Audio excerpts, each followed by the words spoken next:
Yes. Okay. Yes. Yes. Okay, good. Now I guess there's a camera for the boardroom. There it is. Okay, great. All right. Who all do we have? Is TJ on? Yes, John. Okay, so we have a quorum.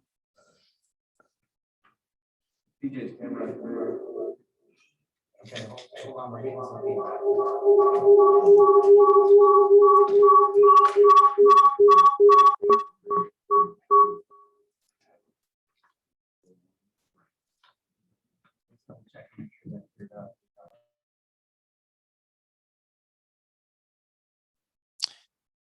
Okay.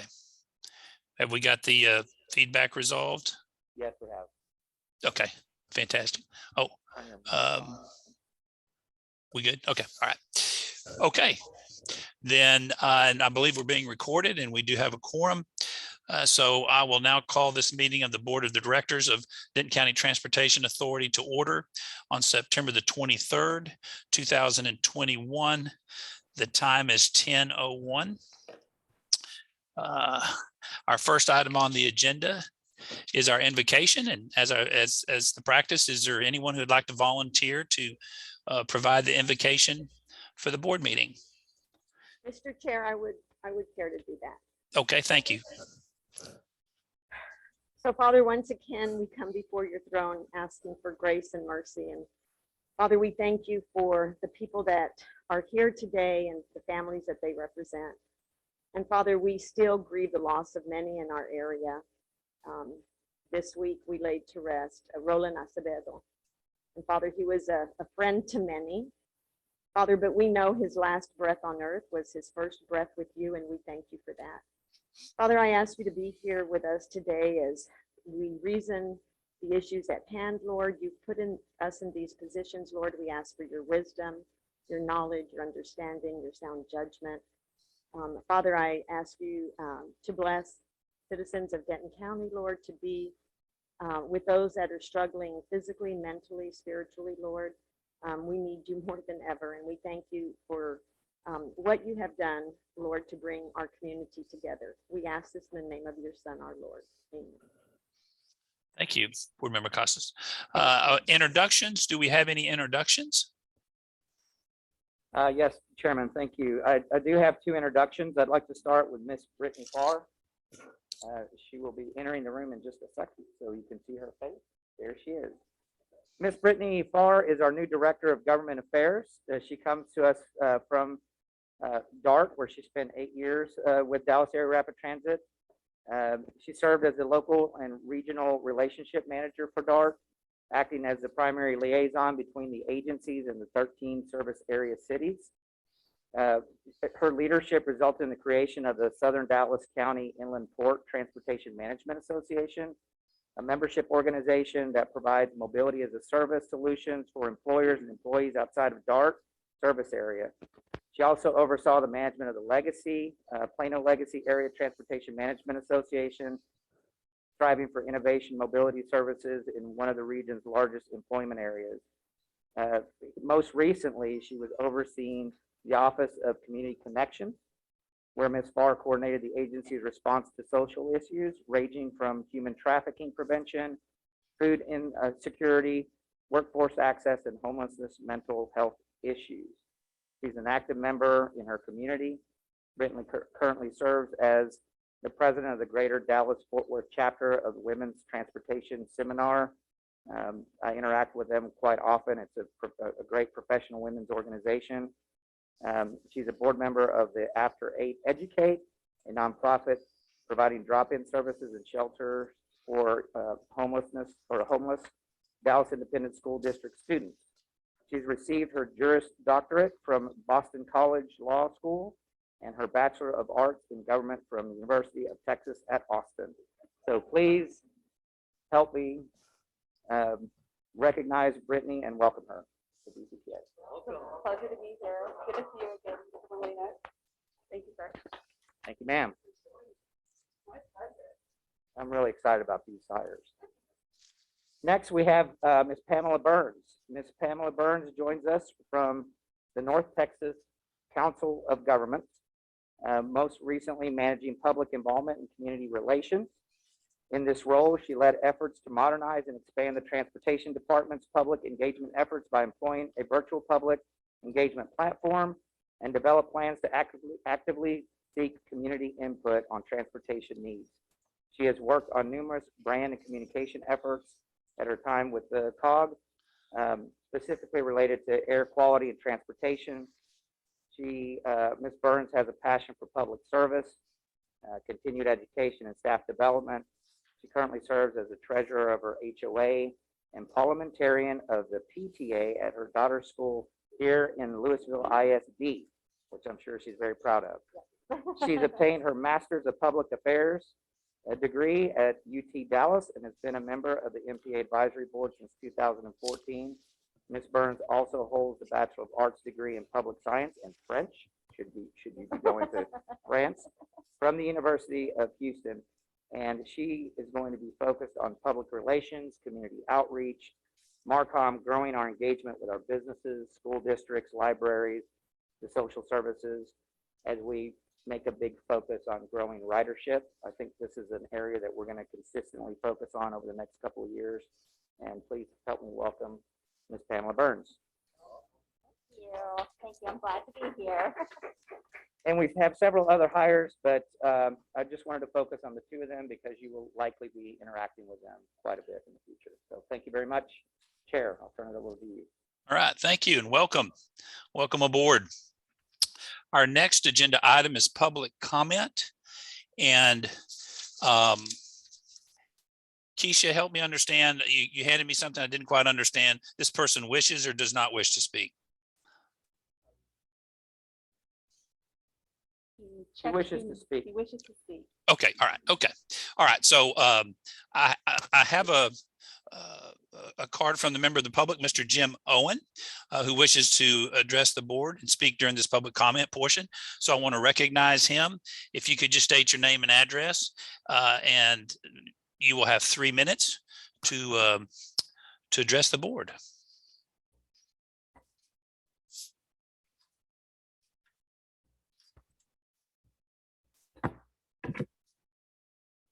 Ready? Can you hear me? Yes, I can hear you. Okay. You have a item on the agenda where you're going to hire somebody to look over the pay scales and the job descriptions and that sort of thing. And one of the comments they made in the packet is that they're going to have to make sure that people are working in their designated areas. What I want to talk about today is the fact that with the bus operators, we have a collective bargaining agreement, and we're non-exempt. The people that are exempt, and this is what I want to talk about. They're driving buses, and they have since at least January. They're working out of their classification, which means that they're actually in violation for the exemption clause on their salaries. They should be paid time and a half after 40 hours when they're driving buses instead of managing and doing road supervision. Two people in particular, Louise Francois, who's the assistant general manager, and Kelly Richardson, who's the operations manager, they're driving every day. Not so much her, but especially him. And all of the street supervisors, they're supposed to be in the exempt class, and they're working in a non-exempt position. And so I'm thinking that DCTA needs to look back and needs to pay them at least since January, time and a half after their 40 hours, according to Department of Labor standards. That's all. Okay. Thank you, Mr. Owen. Is there any other members of the public that are wishing to speak during this public comment portion of our board meeting? I don't hear or see any. Is that correct? I do not see anyone. Thank you, Chair. Okay. Yeah, and I've had a request that those in the boardroom, if you could just speak a little louder, because I think the microphone's probably away from you all. And so that was the request. All right, then we will move on from our public comment portion of the agenda to the consent agenda. And before we do that, probably going to move the executive session up just to get it completed after the consent agenda. Don't think it'll take that long, but that's what we're going to do as far as just some housekeeping. Okay, so consent agenda. You have the information in the packet. The chair would certainly entertain any action on the consent agenda or any questions on the consent agenda items. Chair, if I may, I needed to have Rose pull up a separate PDF to present the financial statements that were not included in the board packet. They were distributed to the board yesterday, along with the PowerPoint presentation by Keisha. So in order to get these documents into the public record and have them viewable by the public and the board, just wanted to go through these fairly quickly. Okay. As you know, this is the second to last month of our fiscal year FY21. This memo highlights all of the variances and operating expenses. Nothing that's too out of the ordinary from prior months. Passenger revenues continue to trend slightly below budget just due to lower than budgeted ridership. Rose, if you can continue to scroll down. We've shown the table of year-to-date ridership. Sorry, Rose, bottom of page 1. We've shown the year-to-date ridership through August. So this shows ridership compared to budget as well as prior year. So system-wide, we're looking at roughly a 23% decrease from what we had budgeted. And that's system-wide, not necessarily all passenger revenue generating. On the next page, contract service revenue. We are also below budget in this category, and that's primarily due to lower than budgeted revenue hours and fuel costs. So these revenues would also be offset by lower than budgeted expenses as well. Fuel as a pass-through cost, and then revenue hours are billed based on operating hours, so lower than budgeted operator wages, and that sort of thing. Sales tax. The official sales tax memo is included in your packet on pages. Apologies, I had that written down. Sales tax memo is included in your packet on pages 232 to 235 as an informational report. And that shows that we are trending from revised budget favorable by roughly $3 million. And that's after we did a capture of the first couple of months of actual sales tax revenue. Capital grants, we are unfavorable by just under $1 million, and this is just a timing difference. We received our 9 RBOCs, and we will be drawing down those in September. So that is just a timing difference, and that will be trued up by year end. For operating grants, we're currently showing favorable by $3.5 million. This is a timing difference related to the budget itself. We have some additional funds budgeted in the September budget. So again, at year end, we'll be trued up to where we expect to be. And then just as a note, in terms of CARES Act funding, we're anticipating depleting all of the CARES Act funding by the end of FY21 with expenses through this month. And then the next couple of months as we continue to get vendor invoices related to services that were received in the month of September.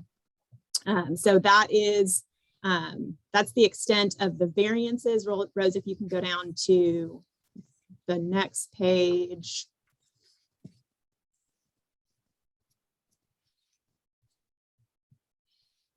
And then one more is the financial statements for DCTA. So this shows all of our revenues, expenses, and then non-operating revenues and expenses. At this time in the year, we typically trend below budget and operating expenses. Again, most of this is due to a timing issue. Most of our vendors bill about a month in arrears. So, so over the next month or two, we'll continue getting those invoices that will hit the FY21 budget. And so we'll expect to use up some of those favorable variances. And then if you'll scroll down a bit more, This shows our transfers out near the bottom to NTMC to fund the NTMC budget. On the next page is the balance sheet.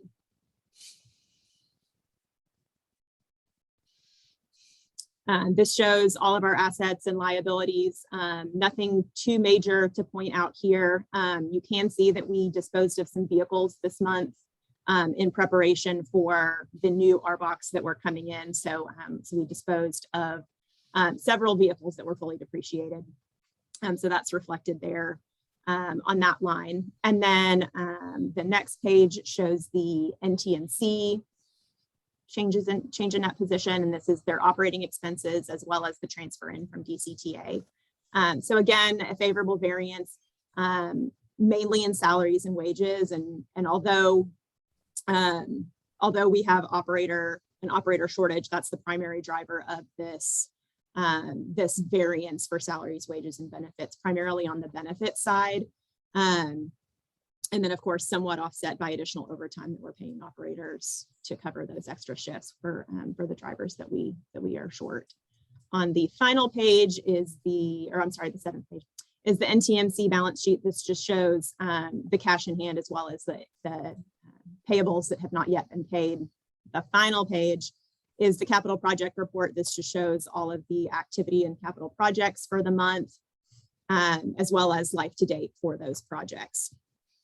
So starting in October, we'll add in the new capital projects that will be in the FY22 budget.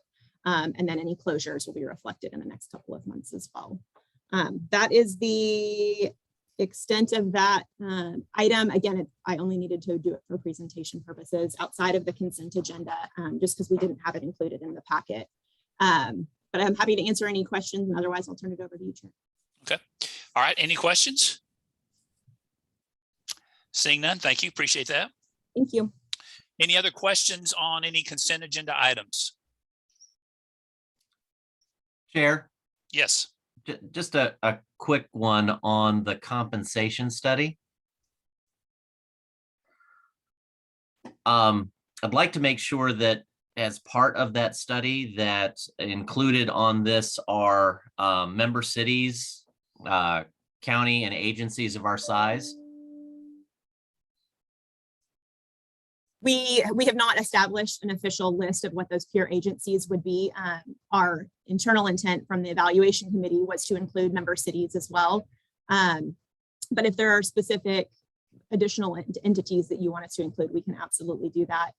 I would say if the member cities, Denton County, and any other transit agencies of our size, or even just governmental entities of our size might, that's a little broad, so I'll kind of walk that back. But if we can find comparable transit agencies, that'd be lovely. Sure. As you know, we struggle sometimes to find transit agencies that are our size. We do typically always include Dart and Trinity Metro as well as Cap Metro, just since they are in our same job pool, I will say. Yeah, and I get that there's some Sure. competitive factor. But yes, I will make sure we have Denton County as well on that list.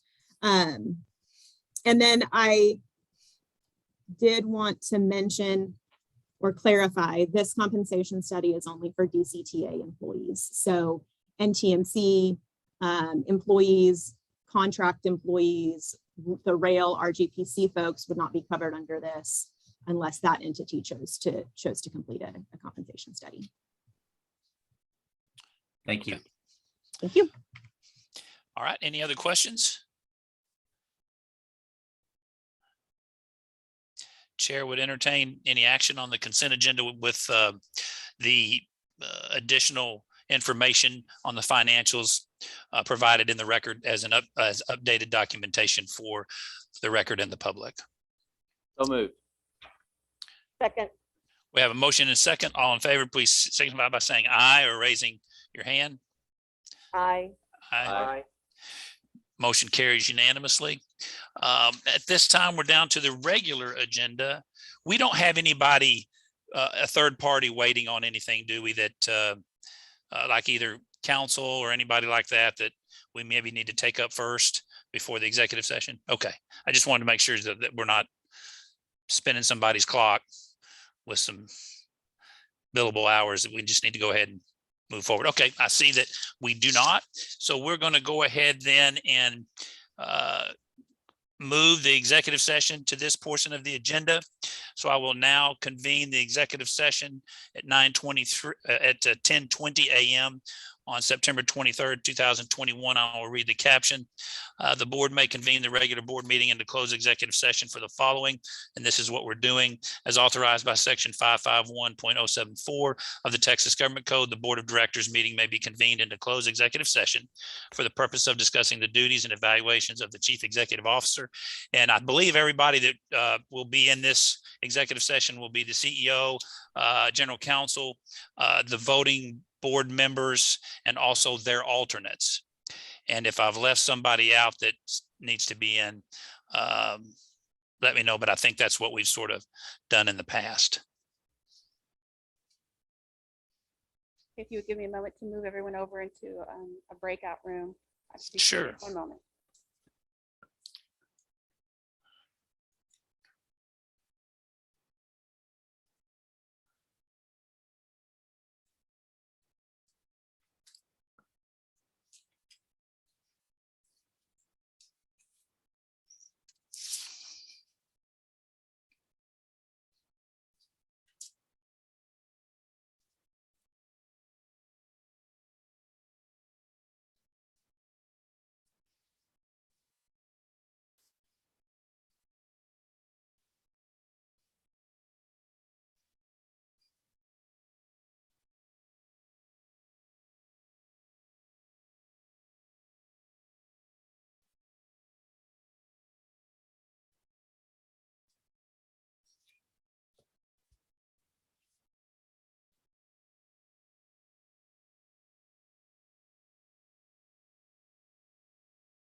Sorry about that. I was on mute. Looks like we're all here. And so I will reconvene the open session of the Denton County Transportation Authority Board of Directors meeting at 10:34 a.m. on September 23rd, 2021. We'll move now through our regular agenda item postings, which agenda item number 1 is consider approval of a resolution R21-07 adopting the fiscal year 2022 operating and capital budget. Good morning, everyone. Good morning. We will briefly go over this. Not much has changed. You can find all the budget schedules in your packet on pages 171 through 182.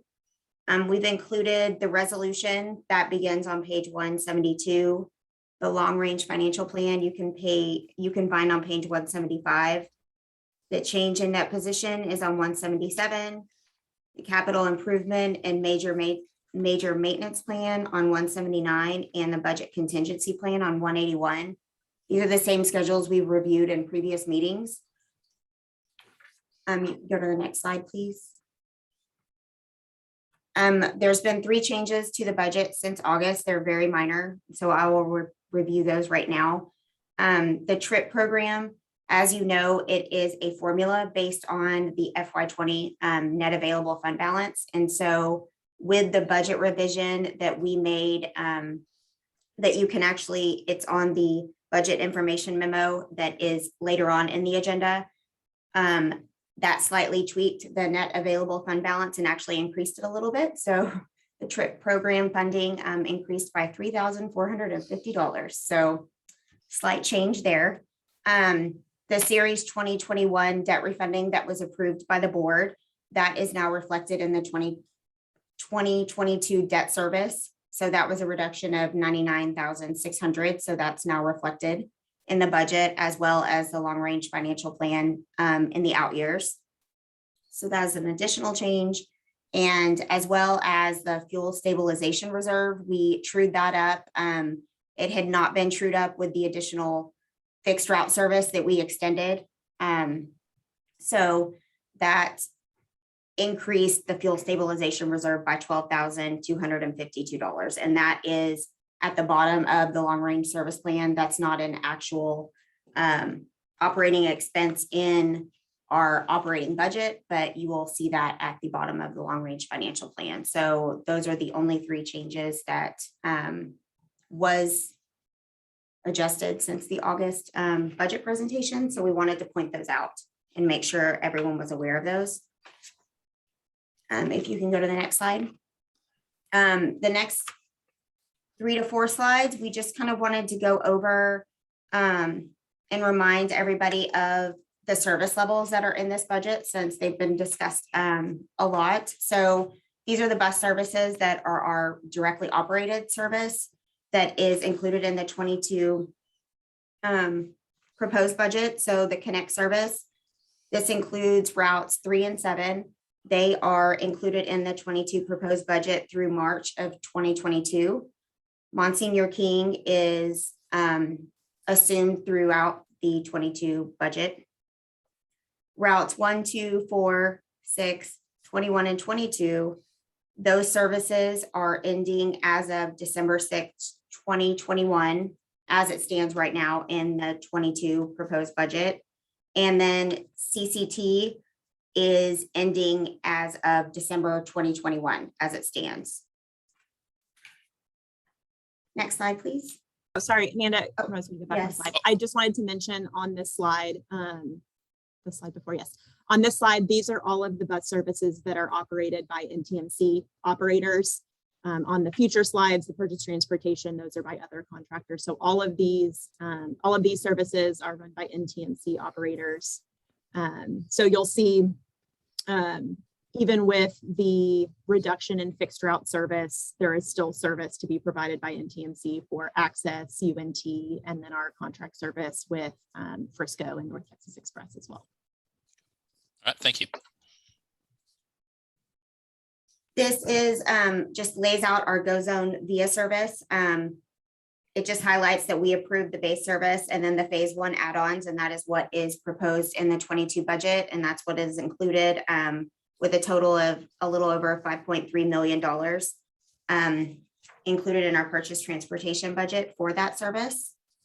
Next slide. This highlights our bus service, our total purchase transportation bus service. So it does include that 5.34 via, but it also includes the Lyft, the taxi service, our van pool service. So that includes portions of UNT, Frisco, CCT, Coppell, Alliance, all the other non-member city services that we do offer.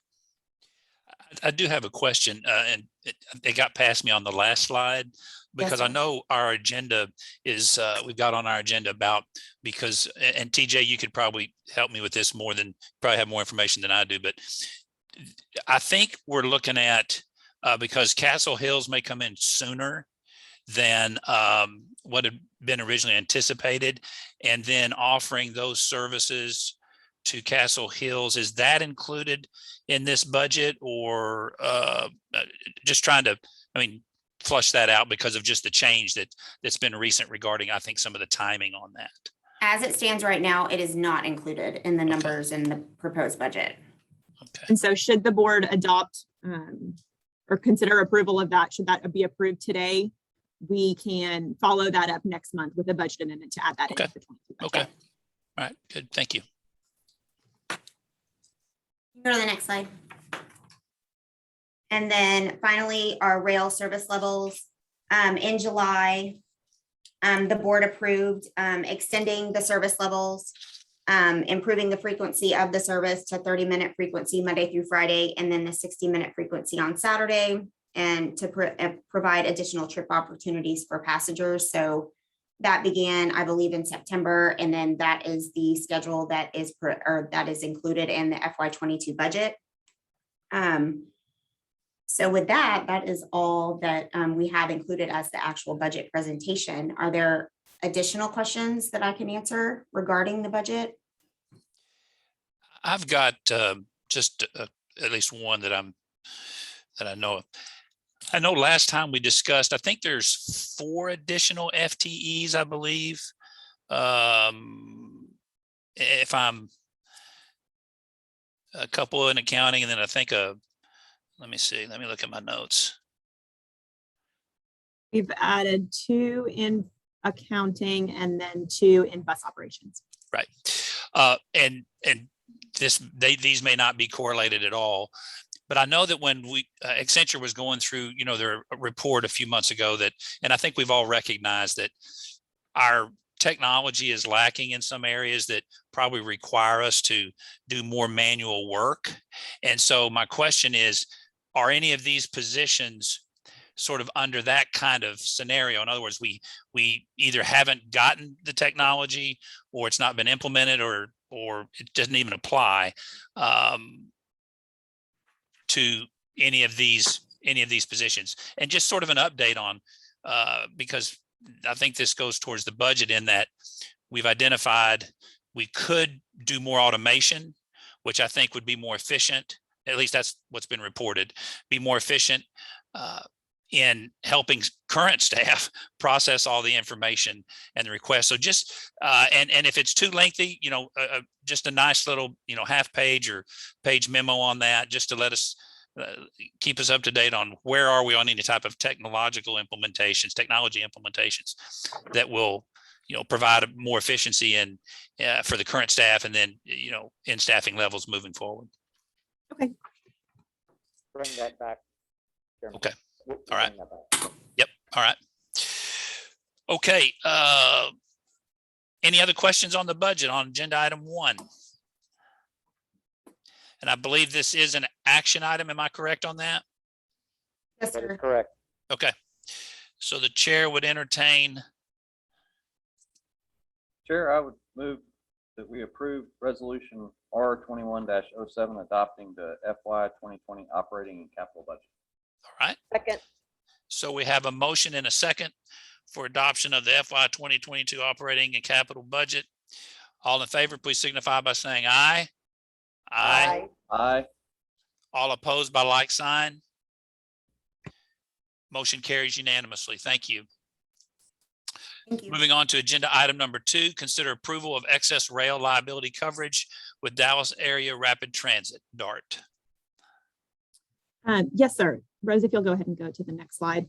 I have a memo included in the packet on page 183, as well as this schedule on page 184 that shows our the proposed premiums for the FY22 year, where the policy is 1 month delayed from our fiscal year, but also comparing the last 5 years of coverage that was secured separately by DCTA.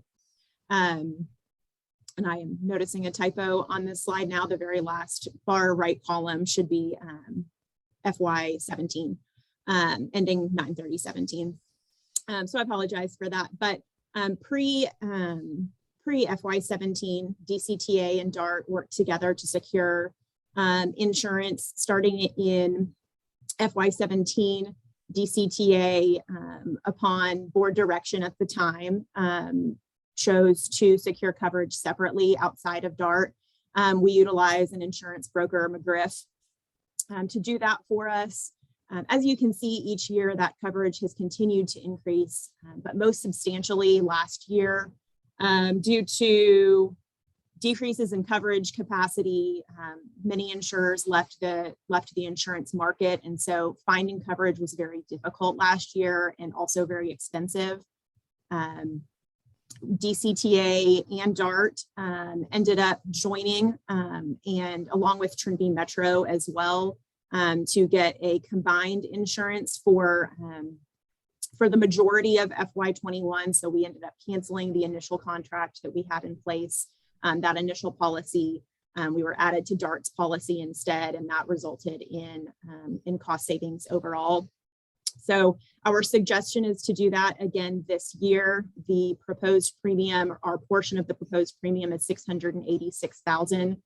As you can see, that's less than we've paid in some previous years when we were getting our own coverage. Also, I just wanted to point out, we're contractually required to have $125 million in excess rail liability coverage.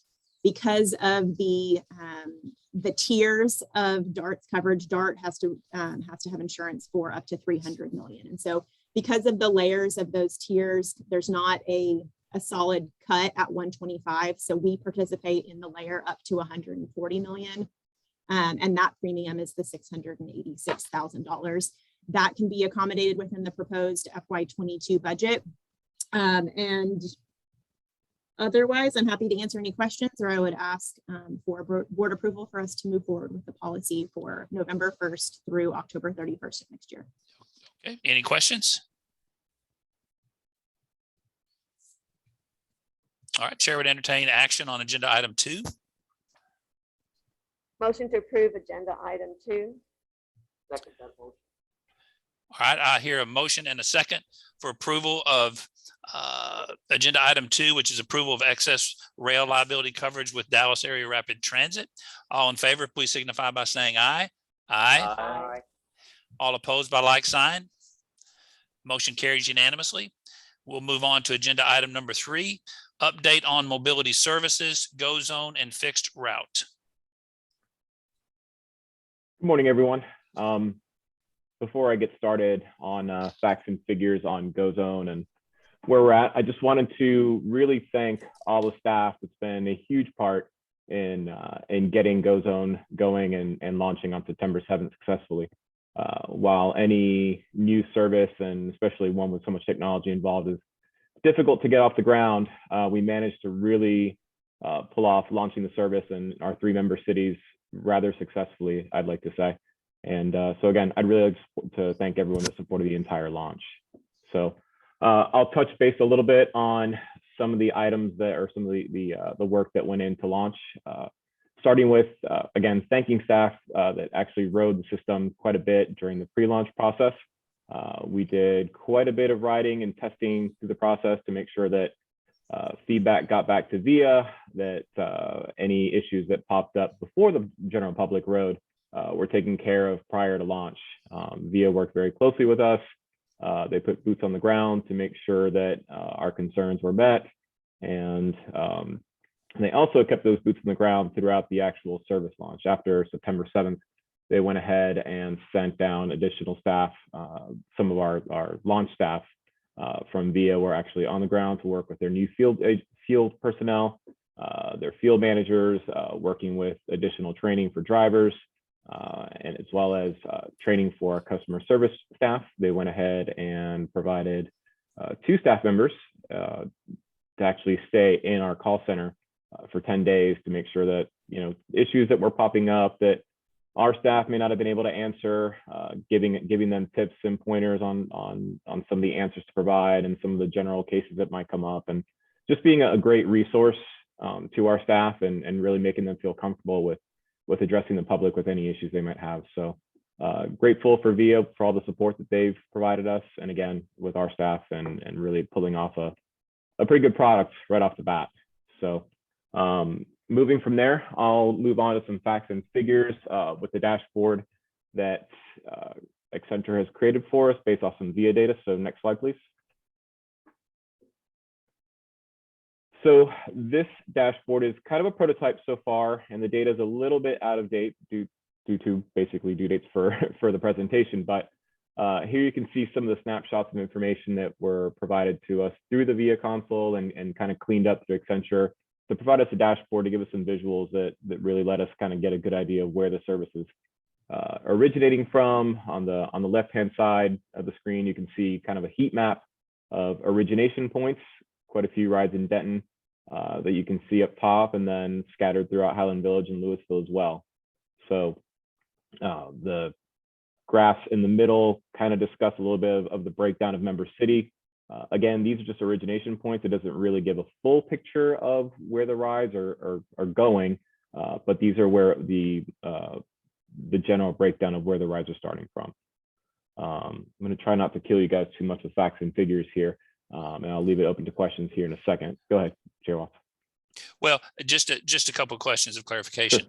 On the request disposition data set where it shows seat unavailable, I know that we had a glitch with the system.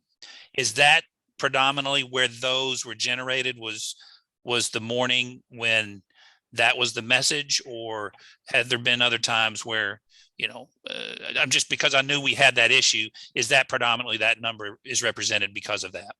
Well, this graph was created before that particular glitch occurred. Fair enough. And to touch real quickly on that glitch, since it's come up, basically, it was a human error situation where a scheduling file that's typically loaded once a week was, unfortunately, the wrong file was loaded, and that occurred, basically an issue where drivers weren't available.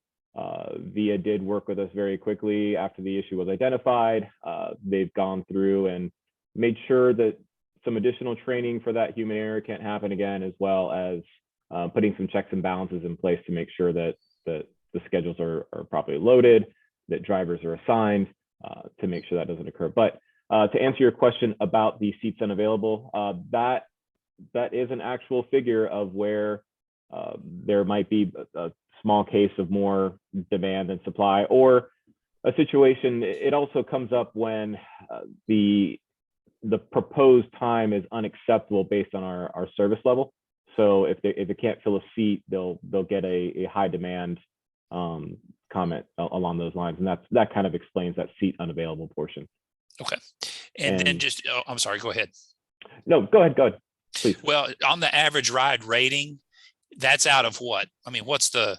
It says 4.75. Is that? It's 4.7 out of 5. Okay, gotcha. All right, that's all right. And then right above that, you can see that about 20% of riders give us a rating after the ride. So it's 4.75 out of about 20% respond rate on the app. Okay, all right. And top right on this figure, you can see some of the basic numbers. Average time to pick up, about 10 minutes. Walking distance tends to be pretty short to our waypoints. Some ride duration specifics and average distance in miles. So. All right, great. Thank you. No problem. And outside of the numbers that are on here, just a quick, more recent update. We've had peak ridership of almost 900 rides on Tuesday, I believe it was. Mm. So ridership has been steadily growing since launch. Wonderful.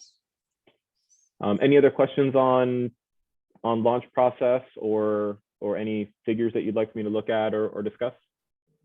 I think one, Javier was, and this might be later on in a presentation from future speakers on this agenda item. I know that I'd talked with CEO about, is there a way that we can capture, and we may already be doing it on the app or something, where we try to identify if people are using public transportation for the first time, are they coming from a fixed route utilizing GoZone, are they a student at either one of the universities, just to try to give us an idea of who's actually riding it. Especially in this sort of initial phase, because anecdotally, and I think we can look at the heat map, I've heard there are quite a few students that are utilizing the system because it's just, I mean, when you look at the wait times and the ride duration, that's much more, I think, attractive than sitting on a bus for probably 30 minutes to an hour going around to all these different places. So I just didn't know. I wanted to put that out there, see if it's Sure. something's out there or if it's something we could do in the future. So currently built into the app, there isn't any way to really identify that type of specific, but I can certainly go back and see if there's the capability of putting in some type of ride survey into the application itself, or something that could maybe go out afterwards, or something that might try to help capture that data. It's certainly something I could take back and we can look into. Sure, thank you. Javier, this is Raymond. I've had a conversation with some folks over at VIA. They did say that they have the ability to do it. They currently don't have the functionality, but they're working on it. So I need to follow up. I'll have actually Javier follow up with them to find out the timing, because I think that would be beneficial if we can provide some survey data. It's going to be basically a volunteer type of service if someone wants to provide that feedback, but I think they can actually push it out. Thank you, Raymond. Yet I have a question. Yes, ma'am. So we're talking about UNT, but is our bus service functioning less? I mean, are we moving to like hours, because an hour versus 30 minutes because of lack of drivers? I'll answer that one, Javier, because I haven't given him that responsibility. Thank you, Raymond. He's like, I've been reporting to the board that we've had driver shortages. DCTA is not only having driver shortages, it's an issue nationwide. But we've had some significant driver shortages, and it's continuing.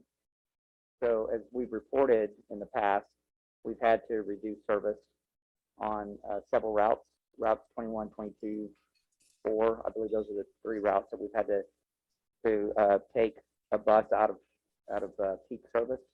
So during the peak hours, we've had to go to more of a 1-hour headway as opposed to 30-minute headway. So it has impacted the level of service, as you can imagine. That could have an impact on ridership if there's only one bus coming by every hour. But it's absolutely has to do with making sure that we have coverage on all of our routes, so there's at least a bus on every route. Route 7 and Route 3 that we've committed to, it has more buses because there's a lot more frequency, so it still has 2 buses on it. But it was an issue of no coverage with bus service, or reducing some of the peak service on routes so that we could cover and make sure that there's lifeline service on every route. So that's where we are now. I know that NTMC, I have conversations with them multiple times a week. They're working rigorously to hire some bus operators back. There's a $1,000 incentive to monthly if operators stay and work their entire shift. So I know they're working very hard to make sure that we can provide the service that we were prior to, but right now we've had limited some of the bus service.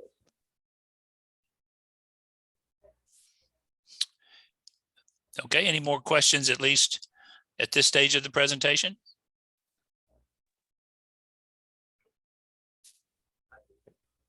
All right, we can move Thank you. forward. Find out what percentage of the rides terminate either at UNT or TWU. That's something that I can certainly look into for you, for sure. Because that would probably, barring some aggressive, like professors or something, probably going to give you the best idea. Okay. Take note of that and bring it back. Okay. And next slide, please. I'm going to go ahead and hand this part of the presentation over to Mary Worthington, who's going to bring us up on some of the actual community engagement portion, as well as some of the survey information. So Mary, go ahead, please. Thank you. Thank you, Javier. Well, I am happy to be here with you all today, and I'm going to speak to you about community engagement activities and how we have been serving our community as far as GoZone goes. We engaged our social service agencies in the end of August and 1st of September. We invited 200 plus partner representatives from social service agencies to participate in the GoZone portal training. We had 73 complete the training, and then we submitted all attendees a survey. We had 35 survey responses from those that attended our training on how to use the GoZone portal training. This is to help agencies that have clients who perhaps do not have a cell phone, do not have a laptop or a computer, and need to access GoZone, and these agencies can help book a ride for those clients.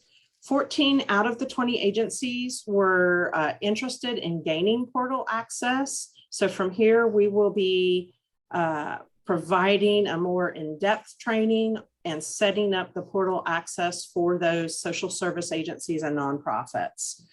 What we learned from the agencies is that they inform their clients about services they offer through face-to-face meetings, website, and social media. And then 100% of our respondents indicated the training met their expectations and they would recommend GoZone. So we always like to hear that from anybody we're surveying.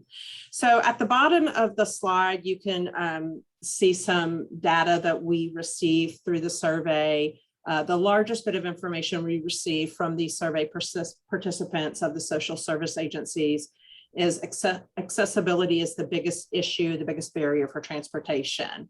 And then we learned that we had 37% of our survey respondents say they'd like more training. So we're working very closely with the social service agencies in communication on a regular basis for training and how to meet their needs so they can serve their clients and achieve the mission of their organization. Next slide, please. So I want to talk a little bit about our onboard digital survey and what this project is about. It was a request of the board of directors that we have some brand ambassadors riding on our fixed route buses. So we've had brand ambassadors ride from September 7th through September 20th. And this is where this information is coming. Our brand ambassadors were driving the riders of our Connect bus routes to a survey so we could ascertain if they knew about GoZone. 52% plan on using the service. 68% of the respondents to the survey replied that they were aware. And then we also learned that 58% typically use either the university pass or the AM/PM pass. And more than 50% of those riders last rode didn't connect 7, and 30% reported they last rode didn't connect 1 or didn't connect 2. And then some data here at the bottom of the survey that we have in place with our brand ambassadors asking people to take the survey. We have a QR code that we're passing out on the Connect routes, driving people to the survey. We will put brand ambassadors back on the Connect routes October 2nd through October 25th. We'll measure awareness and how many people plan to use the service at that point in time. And then we'll also have brand ambassadors ride November 2nd through December 6th and do that again. So we'll have a start measurement, a middle measurement, and then end of a 6-week time period measurement. Next slide, please. This is a slide that I'm the most excited about. I want to talk to you about how we're distributing how to ride collateral to the community and to our stakeholders. We have been sending out the how to ride PowerPoint. I have made numerous presentations to date to our community groups, universities, our different city stakeholders, City of Louisville Library, and Highland Village is going to have quite a few presentations in the month of October. We will have public Go Zone activations at area events, Denton Arts and Jazz, Highland Village Fallen Heroes, and Louisville Western Days. Football games will be in the Louisville High School parade down Main Street, and Serve Denton, I will be there tonight. The Texas Workforce Solutions. Another exciting opportunity is to train senior adults through the senior program at Louisville Thrive. And then we have some employee training that's going to go on for the City of Louisville employees. We'll continue to coordinate with our social service agencies. We'll continue to coordinate with our member city PIOs, Go Zones info for newsletters, water bill drops, and continued engagement with county employees, chambers, and business associations. Please, as you serve on other boards and agencies, let me know if there might be an opportunity to present, provide some training. We want to try to cast a wide net and let as many agencies, nonprofits, just that would benefit anybody in our member cities. I've been speaking with principals of Highland Village Elementary this morning, so we'll have a lot of opportunity there, and continue to work with the City of Denton and the Denton nonprofits. Are there any questions at this time? Mary, I would just like to add that I want to publicly thank our 3 member cities. Working with staff, the engagement and cooperation to link our services and awareness to their websites. I know the City of Louisville is very active and excited about the product. The mayor rides the service almost every day. I've had conversations with staff members that said that they're really trying to get all of their staff focused on using the service frequently. So anything that you can do to continue to promote that in your cities, and as Mary mentioned, in other venues, we greatly appreciate it. But I just want to offer my thanks because the level of cooperation has just been fantastic. Thank you. Yes, I echo that. The cities have been great to work with.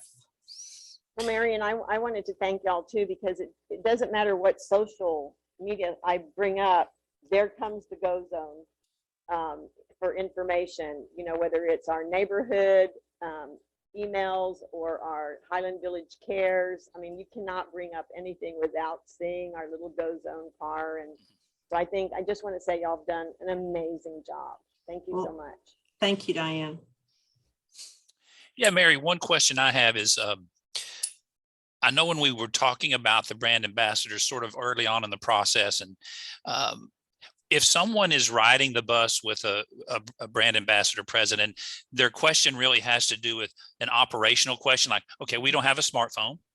How do I book a ride? And is there information that's passed out? Do they talk with them? Exactly. If those questions, specific questions come up as far as access to a ride without access to the app via the technology, how is that typically handled?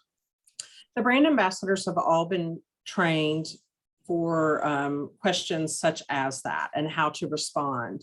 And then if there's a rider, a customer that perhaps just continues to have questions, a very quick text is sent to me, hey, I'm not sure, or are you available to communicate? And then that's how we manage that, sir. And I'm very confident in our brand ambassadors Good. That we have and their ability to answer questions.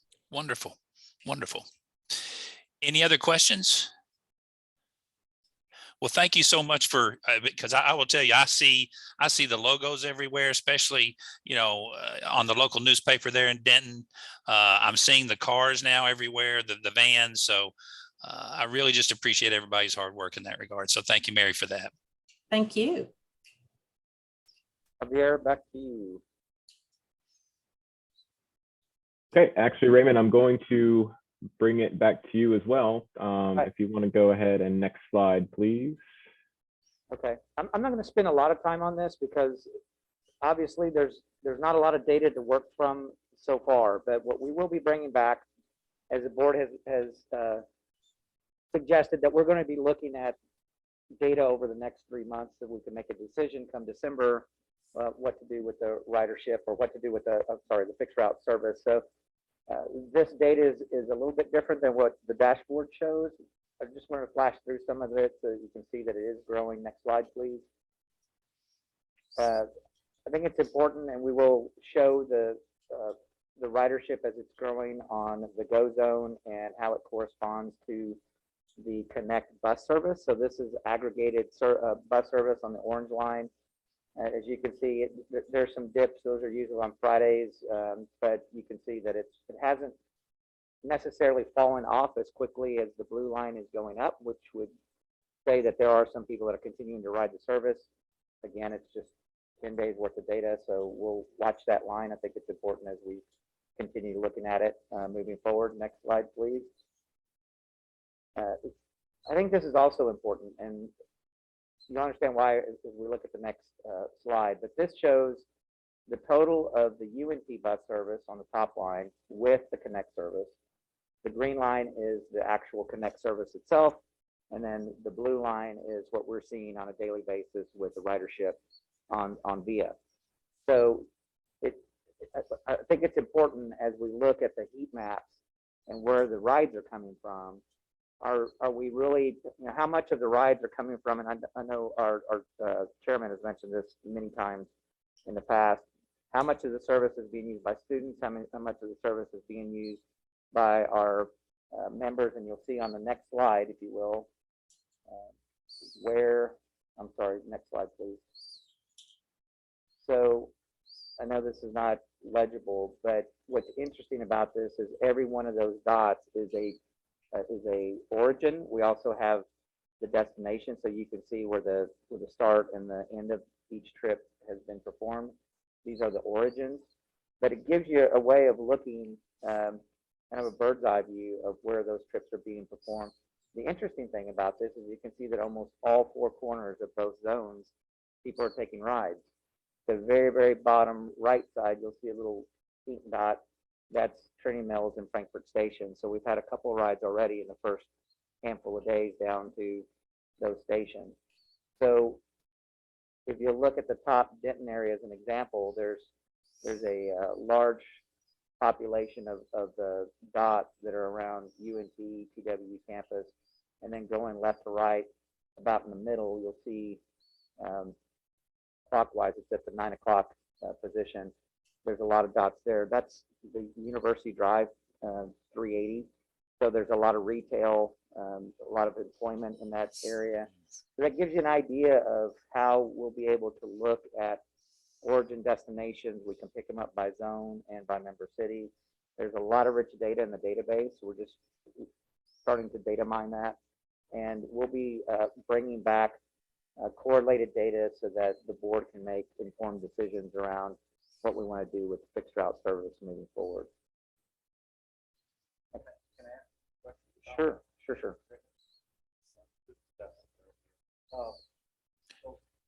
Whoever's talking, I can't hear you. Yes, can you hear me now? Yeah. Okay. So my question to Raymond is, so as I look at the map of Denton, for every ride, there's two dots, one for the picked up, one for the got dropped off. So this is just the pickups. There's another map that would show Just the drop. the drop off. They look very similar, and I don't know whether we provided that. Is there another slide?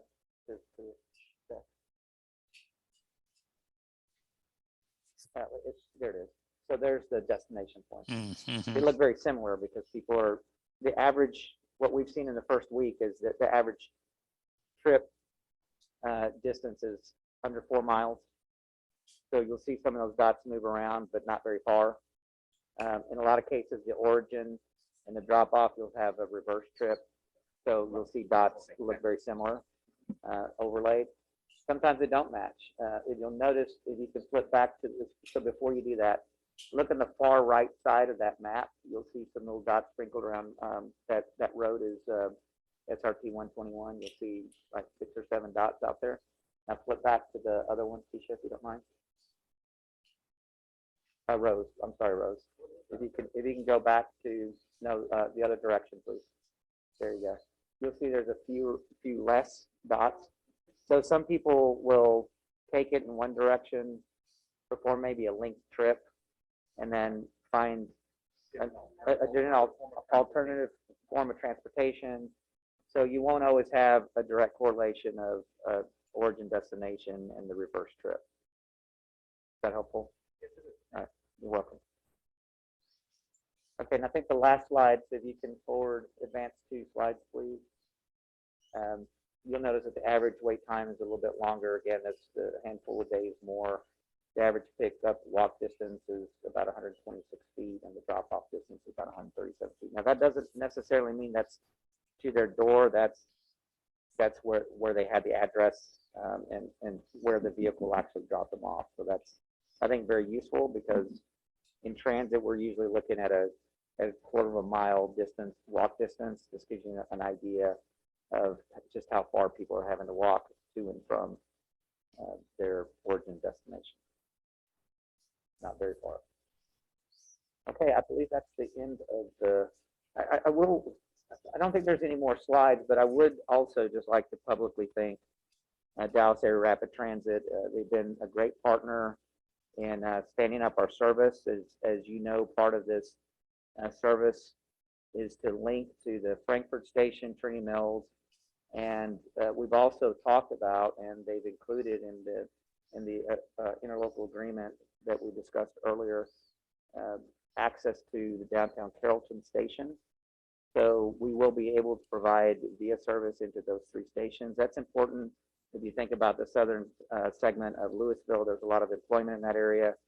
So to be able to connect from a station to employment and back is a big deal. So I want to thank DART for working with us to quickly shepherd this through their board cycle. I believe they're actually going to approve this this month, later this month, through their board process. So we're already picking up and dropping off at the stations. And again, I just want to offer my thanks to them. I believe that's the end of the presentation, unless there's other questions on the side. Any questions? Fantastic. And so that's the conclusion of this agenda item. Is that correct? Are there other presentations on this? Chair Watts, there's still a little bit more. Okay, just curious. Yeah, I see Chris Newport for Accenture on the list, and so yeah, just wanted to double check. Yeah, No worries. I had some questions, but I've just kind of been waiting until we're through this section of the slide deck. Okay, all right. So we'll move forward with this agenda item for the next presenter or information. That goes back to me on Okay. pinch hitting on behalf of the marketing and communication team. So a little grace, please. I've kind of gone over this presentation. Fortunately, as y'all have mentioned, you've seen a lot of the GoZone marketing materials already spread out through our websites, on vehicles, print ad, on the news. So next slide, please. And next slide again. Just wanted to touch a little bit on the goals and objectives of the Marcom team for the rollout, both before and after service. Some of the goals and objectives include making sure that all our member cities have been engaged strategically as far as getting this service launched. Working with the target audience of GoZone, which includes existing riders, new riders, working with riders through our social pinpoint microsite, which was the site that was launched before GoZone launched. It was part of a lot of the feedback that was received before launch, and as well as future engagement moving forward. Target audiences as listed here. I mentioned earlier, current potential riders, universities, school districts, employers, social service agencies were heavily engaged, as Mary kind of already brought up, stakeholders throughout our member cities, as well as our transit partners at DART and Trinity Metro. Next slide, please. Effort overview, as we touched on earlier, advertising, of course, print, digital, social media.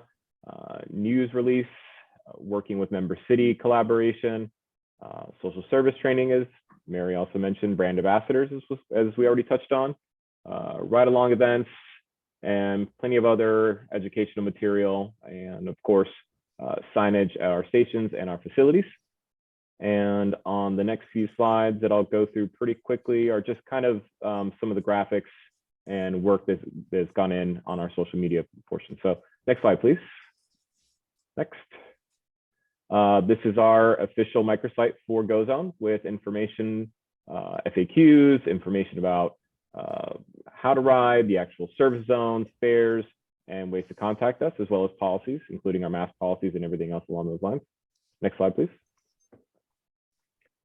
And I'm probably going to fast forward through much of this, advertising, digital and print examples that you've seen already, really. Next slide. Some news coverage on websites, and as well as ads that you'd see on websites as well, such as our GoZone ad up top with the introduction screen. Next slide. Also, if anyone on the marketing team is on the call and wants to jump in on any of these statements or wants to correct me, feel free. But again, more media, print and digital promotion, information with fares, how to ride. On the left, you'll see some of the media that was handed out to make sure that folks actually know how to use the service, just some general how-tos on how to use the app. Next slide. Some more station signage that you can see. I believe on the left was some of the larger signage that was placed out at some facilities, and then you can actually see one of the stations with signage built in. Next slide. Some news and media coverage from launch. Next slide. Kind of a continuation of the prior slide, public relations, outreach, and media coverage. Next. And then, of course, our partner sharing, where our member cities and other partners, such as LISD, just kind of some social media coverage on behalf of those agencies, kind of helping, showing some use of the service, as well as advertising the service on our behalf. So we appreciate our member cities quite a bit on helping us out with that coverage. Next slide. And I'll open this to questions. If anyone has anything for myself or the Marcom team, I'll be glad to answer where I can.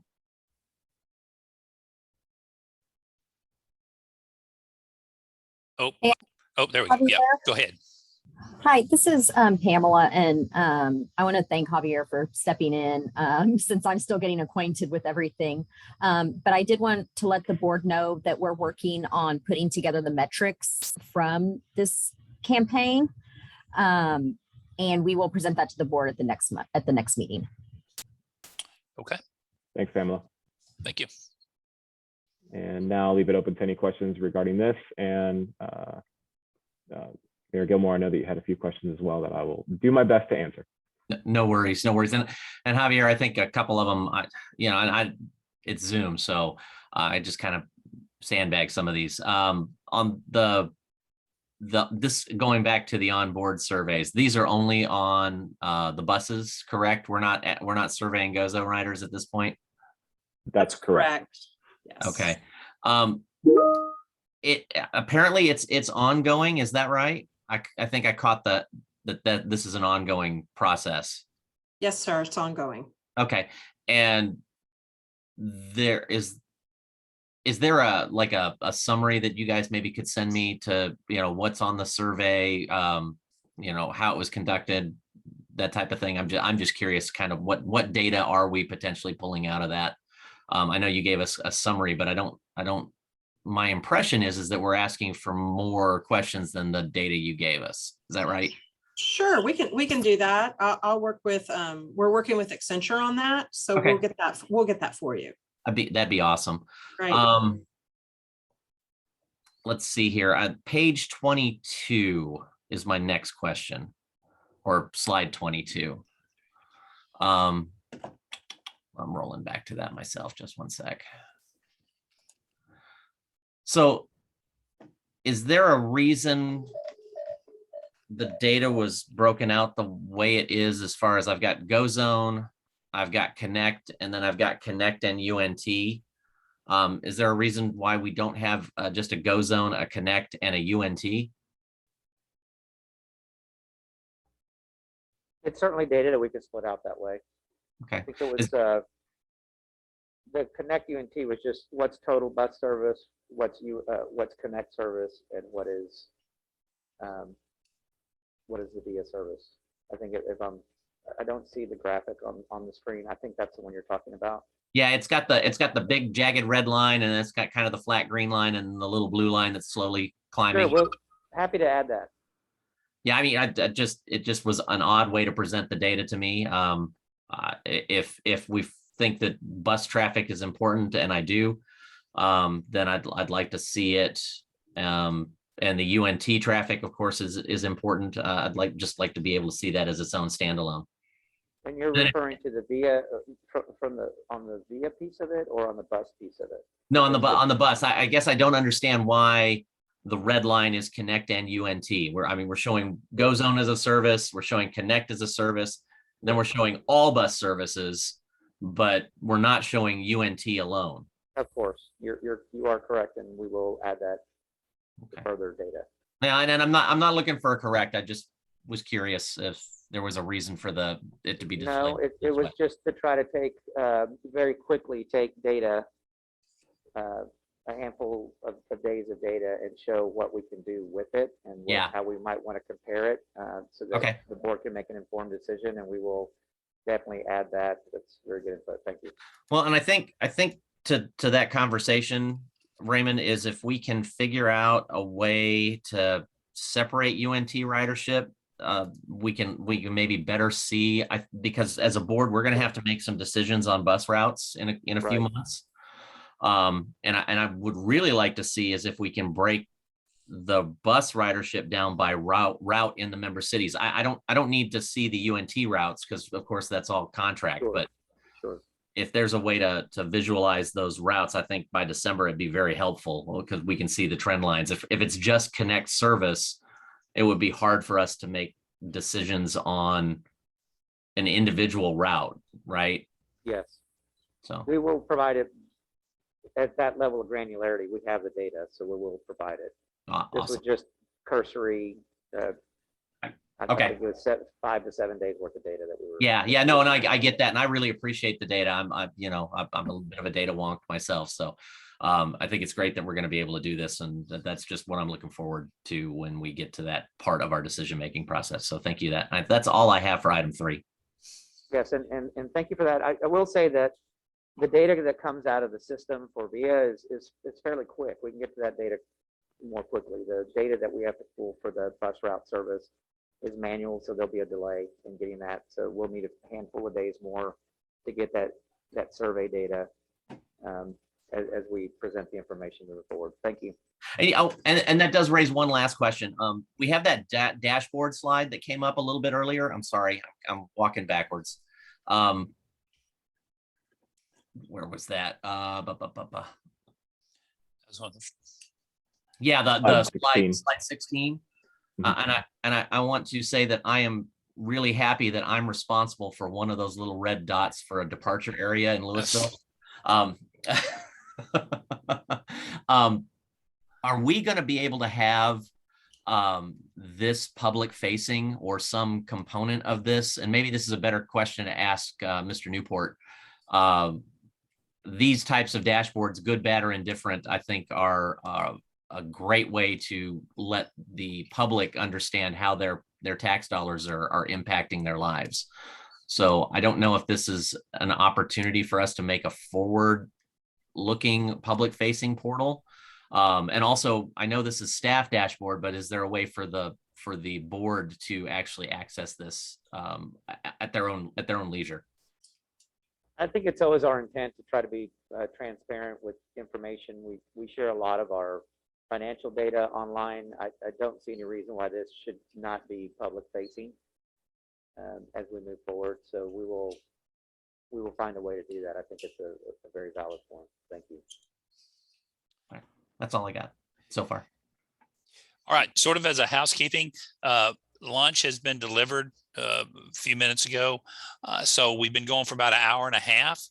Chris, if you don't mind, if we could just take like a quick 5 or 10 minute break, and then people grab their lunch if they want to eat now, or they can come back and eat later, and we'll sort of have a working lunch. But it's about 11:30. Let's just come back at 11:40, plus or minus a few minutes on that end.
Okay, we'll just take a moment or two and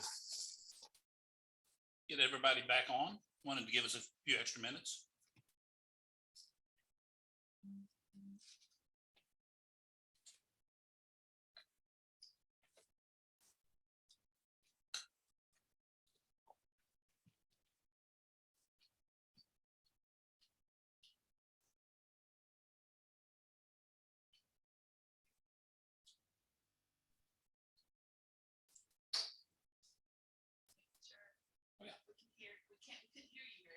Oh. Oh, yeah. Oh, I didn't have my headphone on. Yeah, sorry about that. Y'all couldn't hear me. I didn't have my headphones on. So we'll go ahead and start gathering around.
I believe we've got the boardroom, myself, and looking for Mayor Gilmore, but I think we can go ahead and get started. Yep. All right, we'll go ahead and reconvene this open session of the Denton County Transportation Authority Board of Directors meeting on September 23rd, 2021 at 11:46. I believe we were with, we left off with Chris Newport of Accenture was going to be given presentation. So without further ado, floor is yours. Thank you, Mayor. I was planning on a as needed basis for the last item. So okay. All right. Was not. All right. So questions, comments on this particular agenda item?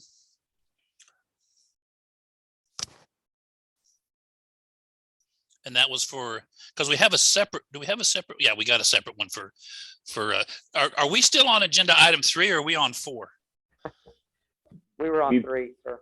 Okay, so because I thought when the slide came up, Chris, I thought it said something about Castle Hills.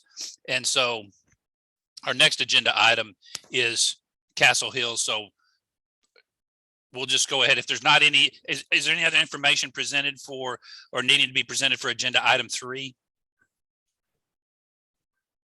Okay, all right, fair enough. Any questions for agenda item 3?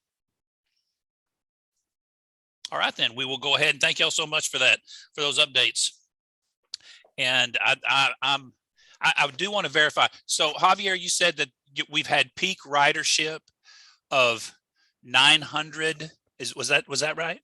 I think it was around 870 some odd. Okay, but yeah, yes, okay, sir. great, wonderful.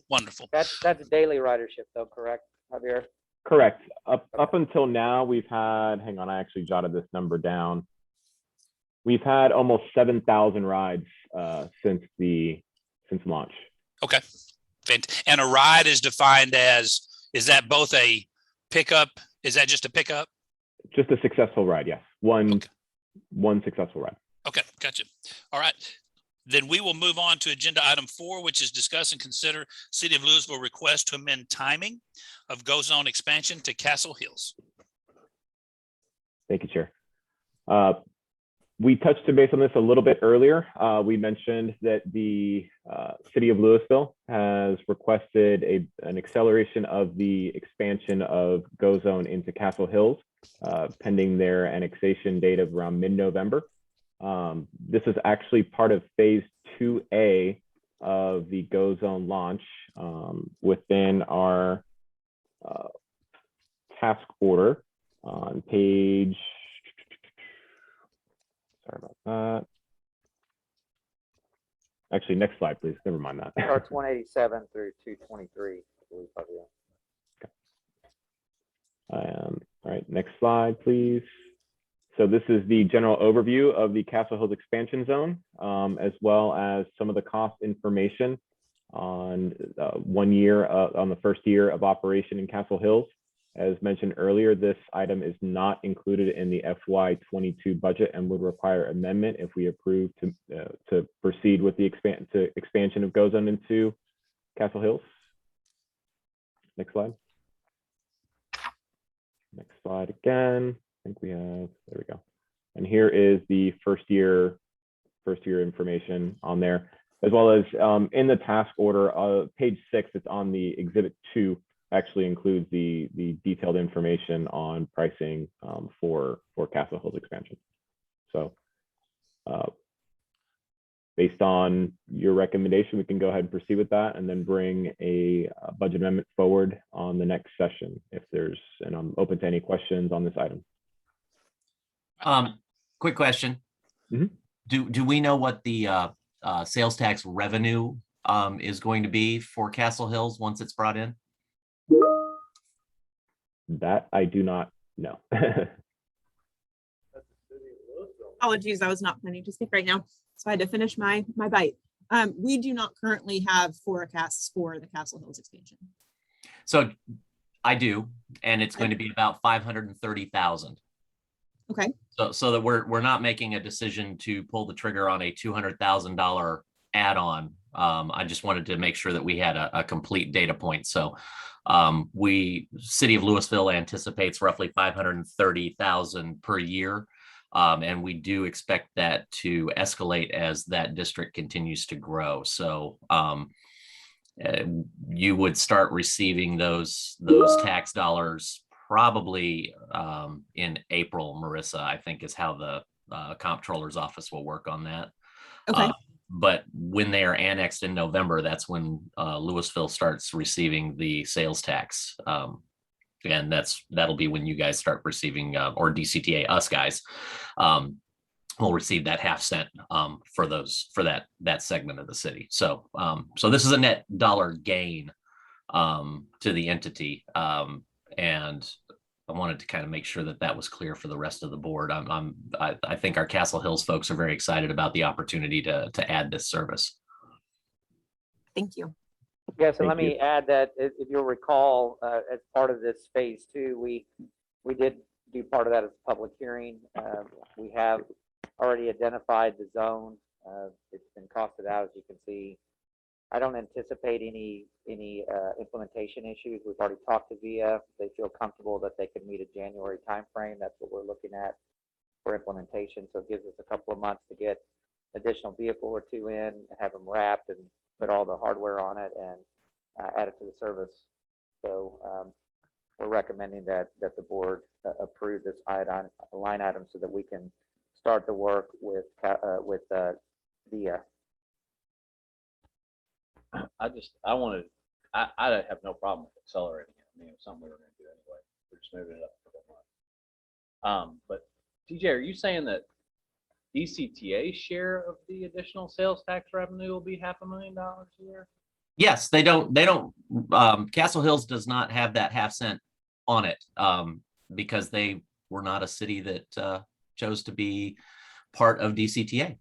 So that half cent. And I was just trying to distinguish between their total sales tax that they will generate for the city versus the amount of that revenue that will flow through to DCTA. The portion of the sales tax in Castle Hills that will flow to DCTA, the city staff anticipates to be roughly $530,000 per year. Thank you for that.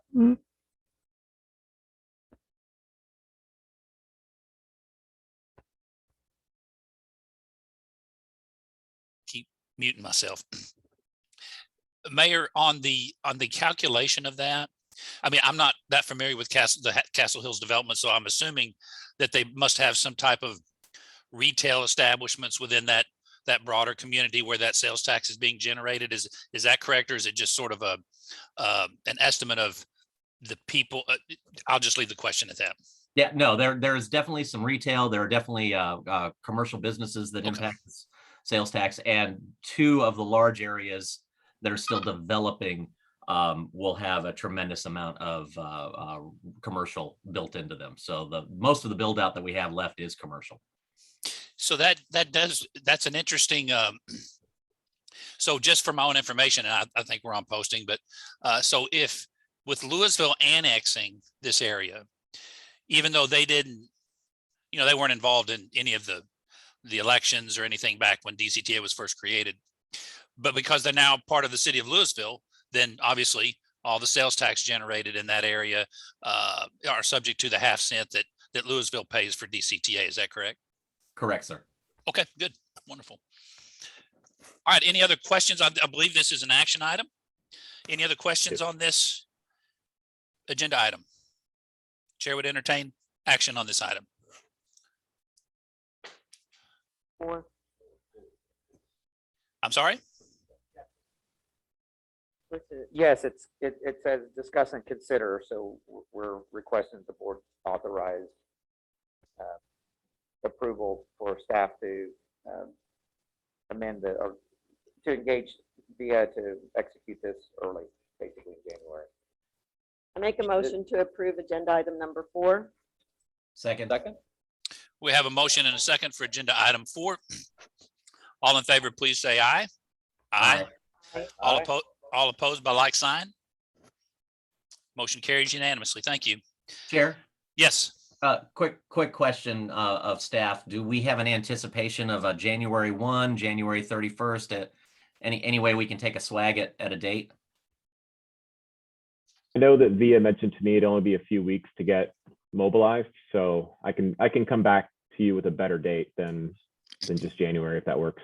I'd appreciate it if we can get it narrowed down. We can. Sure. I don't have it in front of me. me, but I can certainly get it for you. Cool. We can start communicating that as soon as we know, I think. Excellent. Thank you.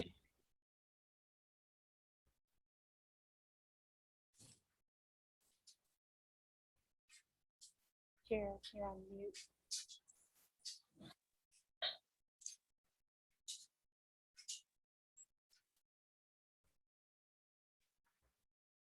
Chair Watts, you're on mute.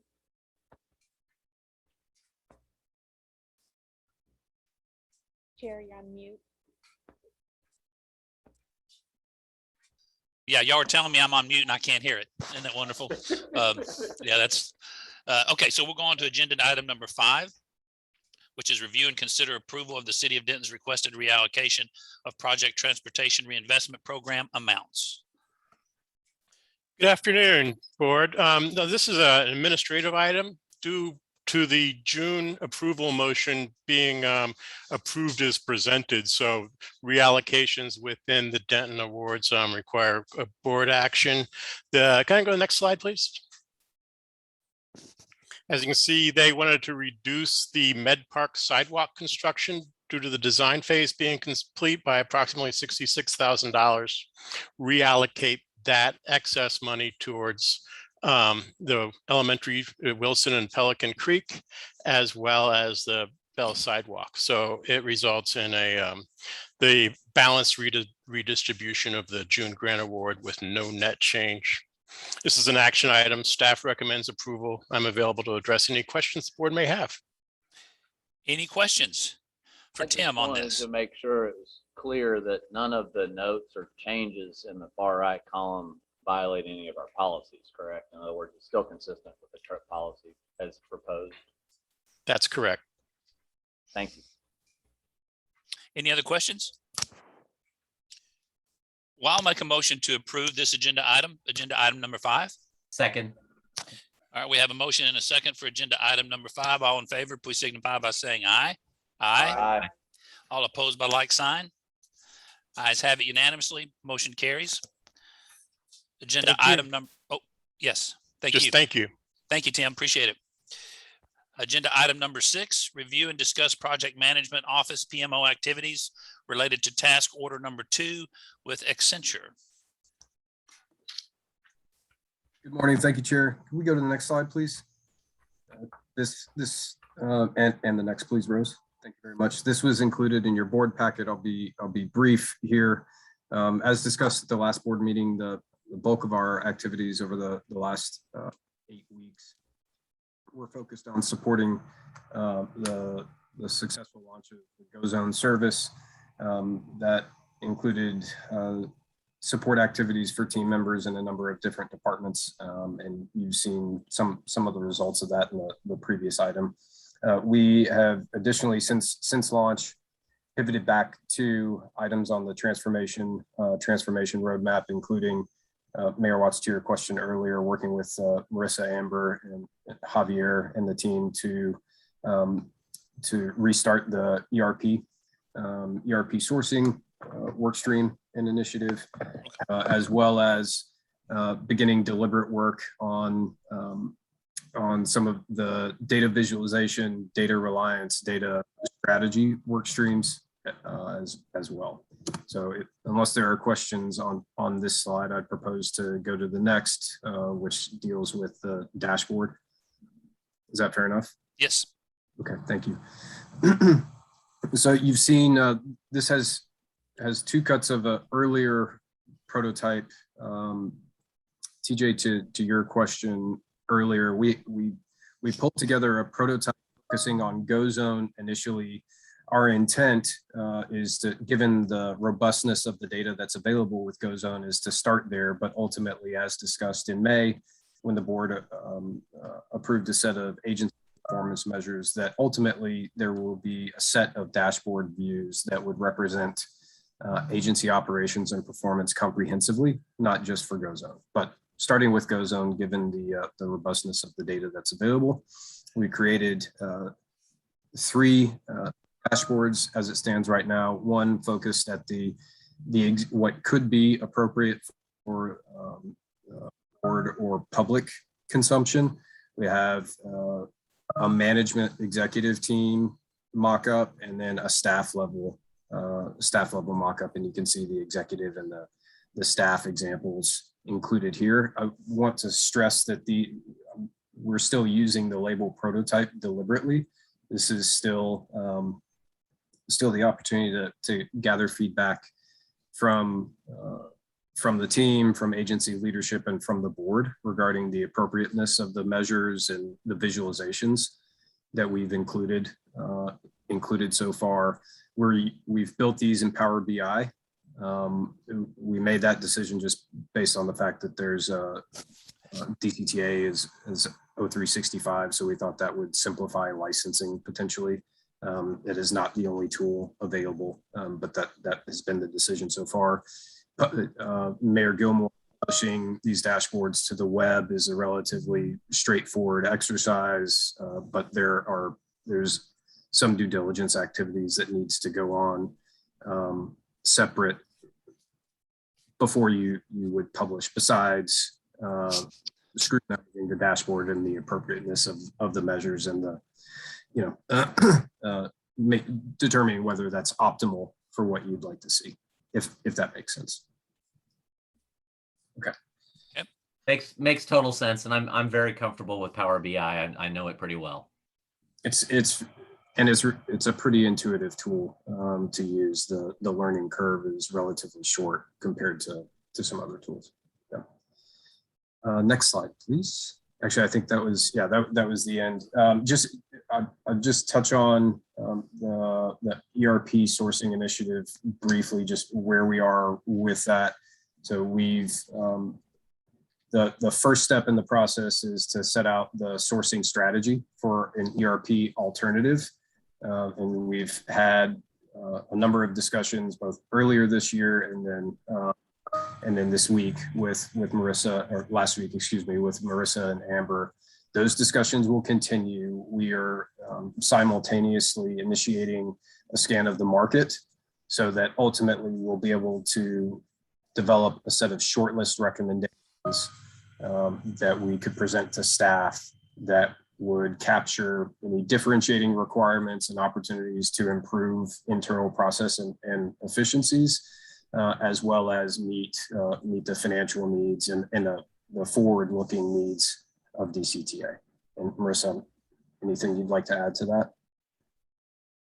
Okay. Oh, all right. Any other Happy to answer questions? any questions if there are any, but otherwise that would conclude my remarks. Okay. Any other questions on this agenda item? Yeah, a couple of quickies for Mr. Newport, if you don't mind. The ERP, is that going to be automating those? I just want to be clear on because we had broken out the finance processes being a real burden and a challenge. Is that ERP going to be inclusive of the finance processes? Yeah, I think to the extent practicable, Mayor Gilmore, yes. Okay. I'm completely unfamiliar with the ERPs in this space, so that's why I'm asking. Have you got a timeline or estimates on that one? To complete the work stream, Mayor? Yes, sir.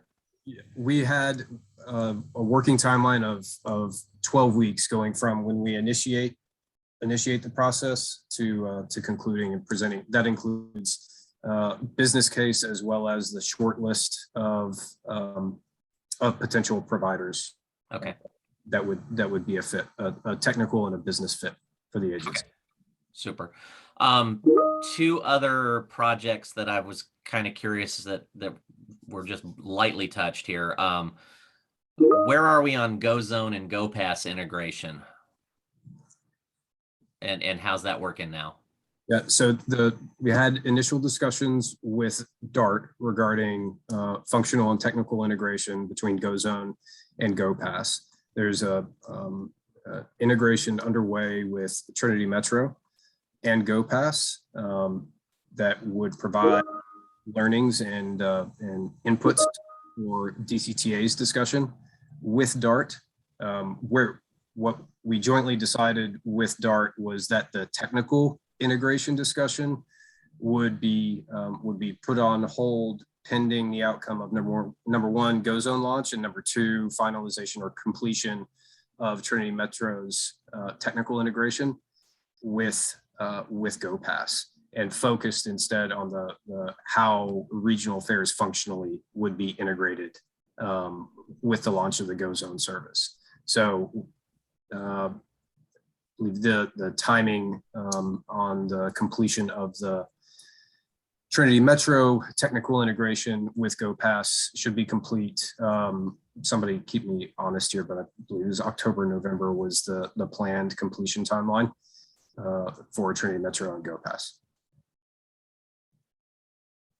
But those initial discussions included the GoPass development team that DART utilizes.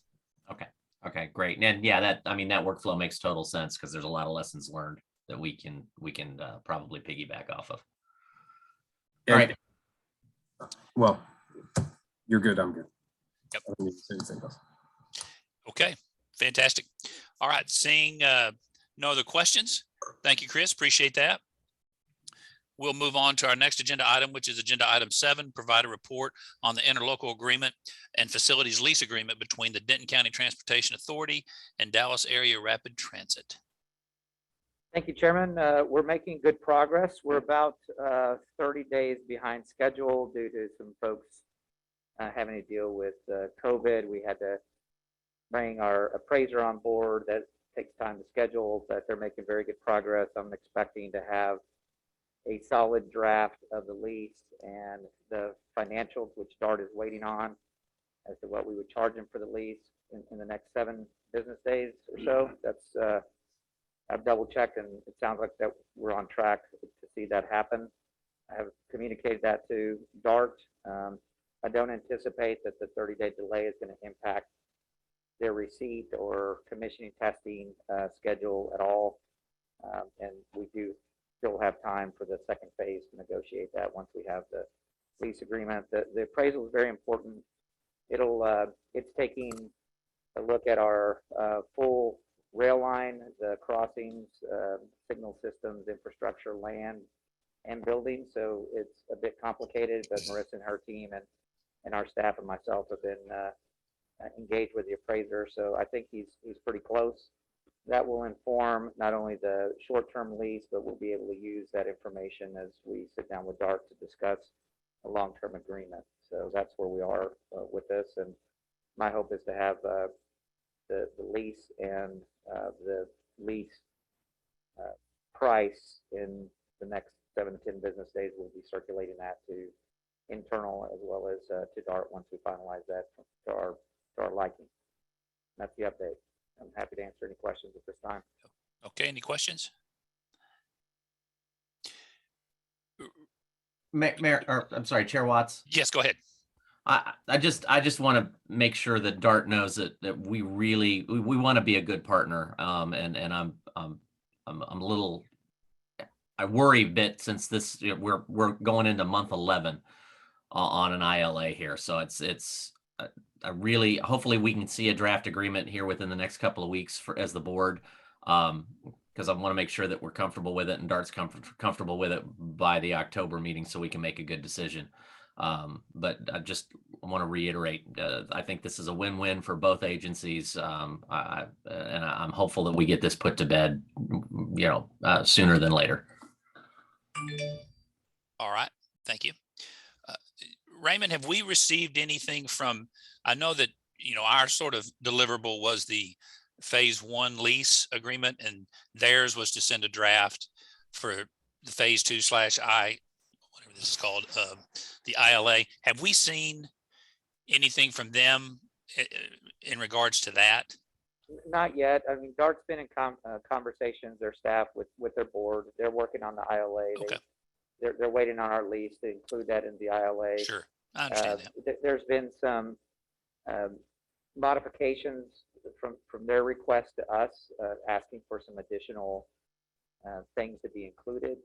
So we've been working very closely with them. I think this 30-day delay, as I mentioned, I don't think it's going to materially impact the relationship, but everything's, I think, working smoothly. I'm sure they would have preferred that we didn't delay, but it's a matter of getting resources to work on these projects, and sometimes it takes a little bit longer to get them on board and working. So as I mentioned before, I think we'll bring it to a conclusion pretty soon.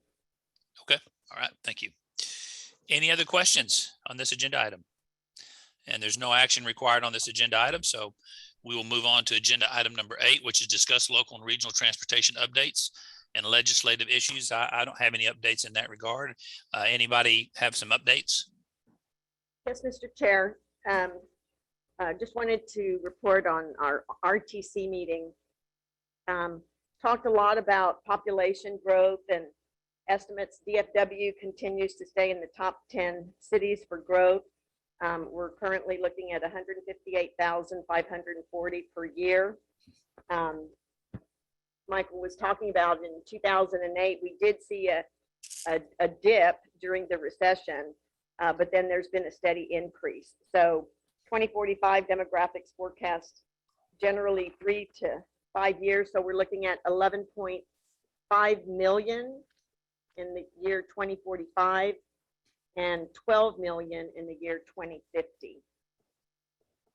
DART talked about their D2, and they decided that there needs to be a discussion that Michael will be discussing with the city of Dallas to be able to come up with a good path forward. They're not talking about canceling it, but they're talking about taking their time to look about where and when they want to start that. Paul Wageman, who, Mr. Chair, as you know, was also the chair of Dallas board chair. So last month was his last month on the board. So we all said our goodbyes and thanked him for what he had done during his second time on the RTC. We also had a discussion at our Dallas Regional Mobility Coalition meeting. Our guest speaker was Mark Williams, the TxDOT Executive Director. He said some of the things they're looking at is equity needs, disparity needs that need to be addressed. He really expresses a desire to work closely with our region on major projects. he said that, I think actually Michael Moore has said this, that the growth in Collin County is 1,200 people per day. And they attribute that to people that are moving from other states. He says they're bringing their cars and trucks, but they're not bringing the roads for these cars and trucks. So we have to keep looking at North Texas and what we're going to do to address those issues. We talked quite a bit about pedestrian and bicycle fatalities. There's actually been an increase. Various reasons, I would imagine. Some of the areas that they addressed was distraction, walking, the pedestrian fatalities in the freeways, people actually trying to cross a freeway. So we're really looking at improving the design standards for bicycles and pedestrian walks, and to make sure that they're ADA compliant. Need to look at the engineering, the infrastructure, so things like that. And I mean, I guess part of that too is that, you know, as we went through this pandemic, a lot of people started using the trails and riding bikes and other modes of getting places. And so they really want to make sure that we address the increase in fatalities. And that's pretty much all I have, Mr. Chair. Okay. All right, thank you. Any other reports on agenda item Yes. 8? Yes, Chairman, I have a couple of things. Sure. I just want to make sure that the board is comfortable with, we've been reporting each month about our relationship with the McKinney Urban Transit District. We've always enjoyed serving the MUTD. As you know, we've been in conversations with DART about how to jointly support them. We've had conversations with the Federal Transit Administration about reporting requirements. As you recall, we did a joint procurement leveraging our mobility as a service contract. We've concluded, based on consideration of overhead rates and what it was going to cost for 2 transit agencies to provide service, that it was probably in the McKinney Urban Transit District's best interest and all parties to allow DART to actually engage directly with the contractor and provide those services to the McKinney Urban Transit District. Our concern was if we were just managing the contract, that there would be risk there, but no engagement directly with the McKinney Urban Transit District. So all parties have been in communication with each other. This item is going before the DART board. So as we have reported, our final engagement with the MUTD will end at the end of the year, and DART will pick it up moving forward. I also want to make everyone aware that tomorrow the Transit Coalition of North Texas is having their annual luncheon. There will be a panel of speakers. It'll include DART CEO, DCTA, obviously myself, and a spokesperson from the Tree Metro. It'll be their chief operating officer. Be a panel interview. We have several people going to that luncheon. We'll have Nuri Fernandez over the FDA administrator as the keynote presenter. Also, a presentation of a Champion of Transit Award to Congresswoman Eddie Bernice Johnson. And there'll also be acknowledgement and honoring of Gary Thomas, the retired CEO of DART, and Bob Balter, the retiring CEO of Train Metro. So I look forward to seeing many of you there tomorrow. Should be a very informative luncheon. So thank you. Those are my updates. All right, thank you.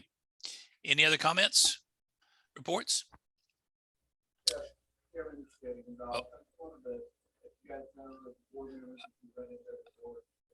I hear someone talking, but I can't understand them.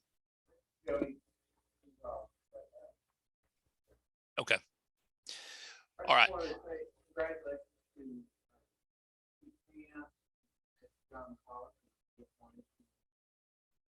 Yeah, I'm not getting anything. I mean, I can hear a voice, but so I'm not sure who's talking. If they are and they want to continue to talk, I need you to get by a microphone.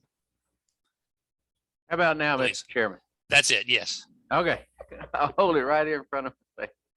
I just was telling the other board members and those that, you know, I appreciate and congratulate Ms. Pete Camp and Mr. John Mahalik as the reappointment to NTTA. Okay. So Commissioners Court reappointed them a couple weeks ago for another term. So we run into them, congratulate them from the DCTA board of directors. Fantastic. Thank you for that. Anyone else? All right, then we will move on to informational reports. And I believe the way that we've structured these is we have the information in our packet. And then, of course, if staff has anything additional to provide on these reports that may not have made it in the packet or some clarification information, certainly welcome to do that. And if there are any questions on any of these informational reports from the board, certainly would entertain those at this time, but I don't believe we're going to have a full presentation on each one of these. So I just wanted to open it up for comments and or questions.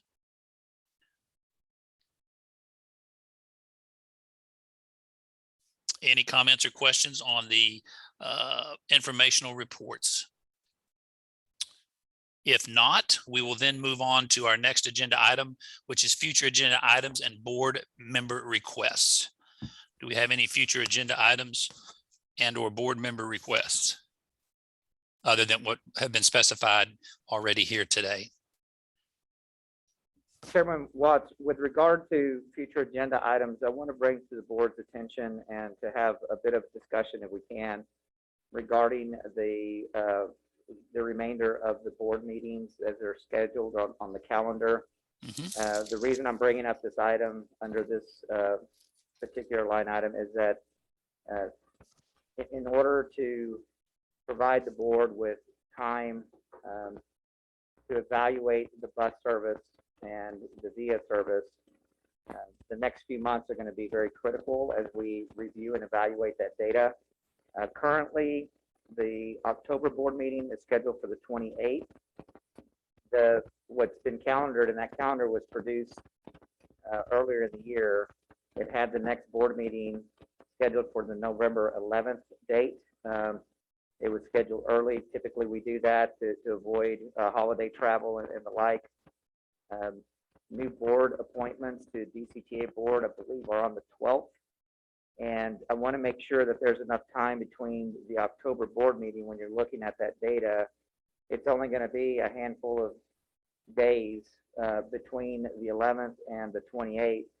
I don't know that it would be that meaningful to have it that close together. So we were proposing a couple of options. That what we're recommending is that we move the November date to the 18th from the 11th, and potentially moving the December date to the 16th so that we have a good amount of time between each one of those. The service is supposed to finish on December 6th, the bus service, and that's when we said we would ultimately make a decision.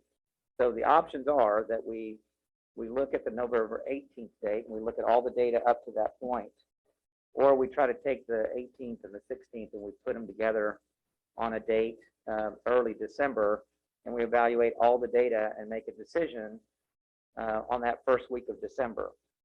So I don't have my calendar in front of me. December 6th. It's a Monday. It's a Monday. Yeah.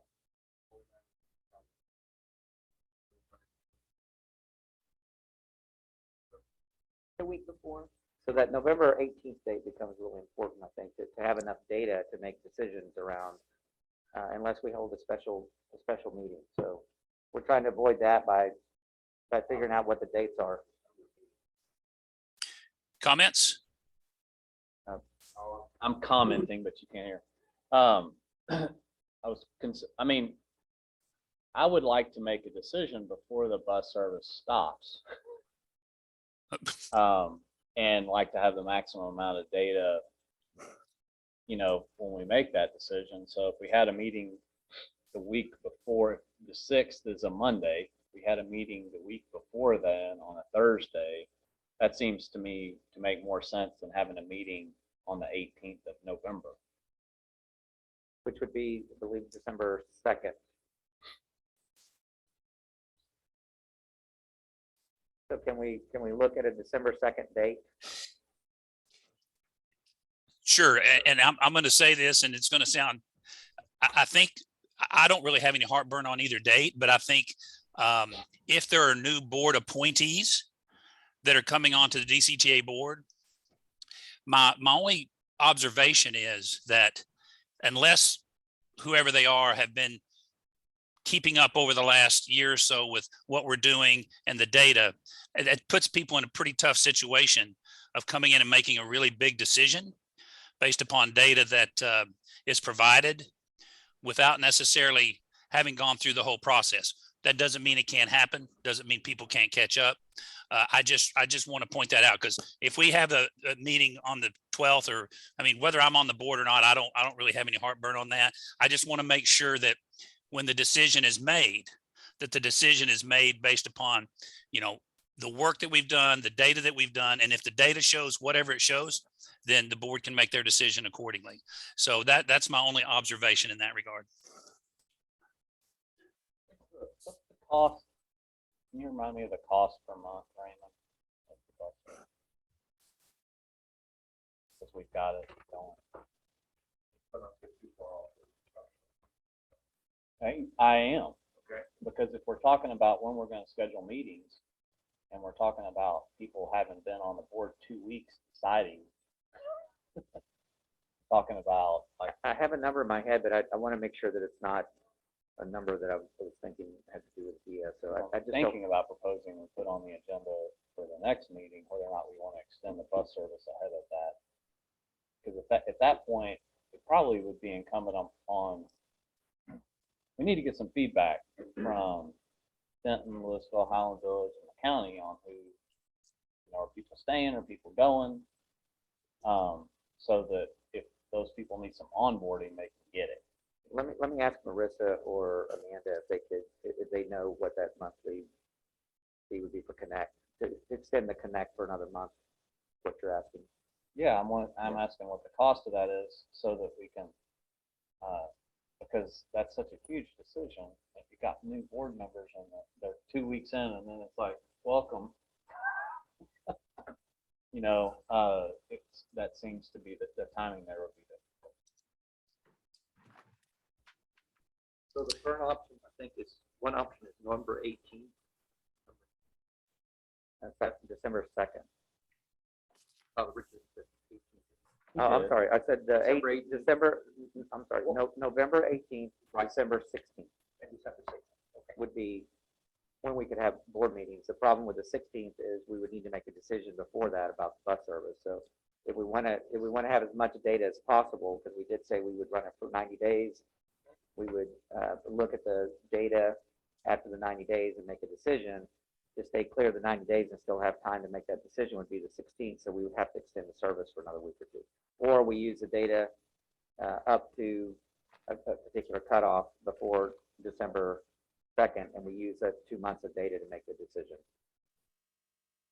Okay, so then you could actually meet on November 18th, December 9th, and on the 9th, you still have enough time to. Well, I No, think the bus service would have stopped 3 days December 6th. before. So if you made a decision you want to keep it, it would have Yeah, stopped. that's why and we're then you saying could restart. December 2nd. Gotcha. December 2nd.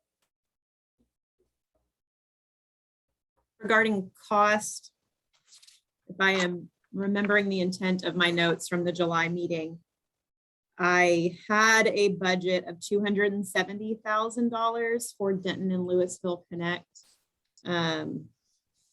I will have to go back and get more detail from bus ops That's to a per confirm. month, correct? Yes, per month. So if it was the board's desire to extend that overlap, I can say with confidence, we can absolutely accommodate that within the long range plan. We can, of course, follow that up with a budget amendment should the board decide to extend that overlap.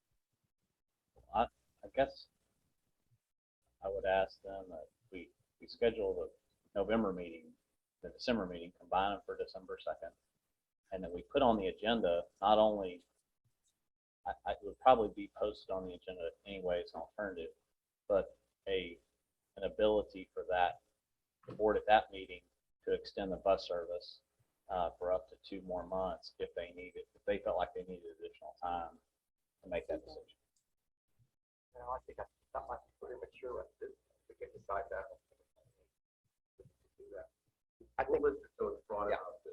For those of you in the boardroom, it's somewhat difficult to hear the conversations if y'all can speak up a bit. Well, I think December 2nd, I would be saying, let's go ahead and schedule December 2nd to combine with. And we'll be prepared to make the focus of the meeting to really comb through the data, be prepared to ask a lot of questions or receive questions and help to bring us to a head. Yeah, I think we need to have the schedule we're having, really have it on the 28th, So with more data. y'all are gonna have to speak up. I can't hear the conversation. So I think I was saying, let's, if everybody's okay, let's just have a December 2nd general meeting with, combine the November with the December 2nd. Then I said October 28th, we need to continue our discussions on the data and whatever we decide to do. We should, continue the discussions and see what things look like on 28th. And then we can decide what we want to do on December 2nd.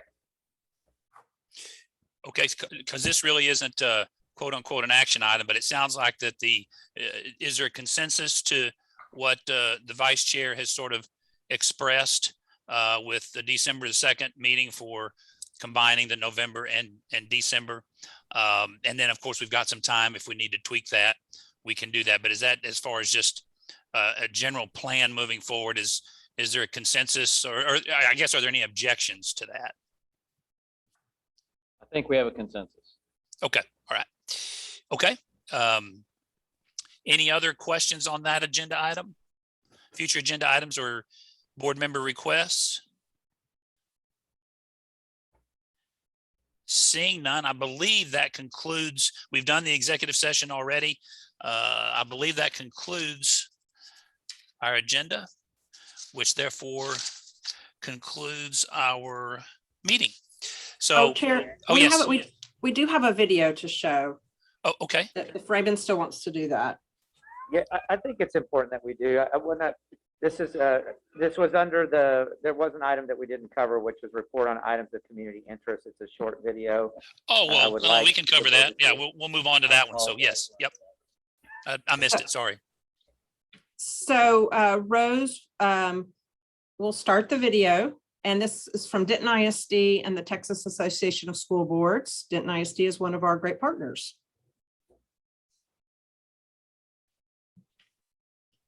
Volume. Let's make sure we can hear it. Yeah.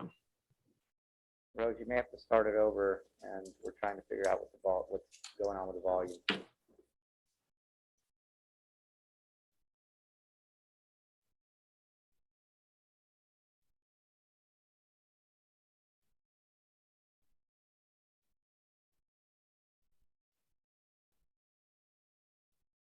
Well, maybe we'll bring it back because it doesn't appear.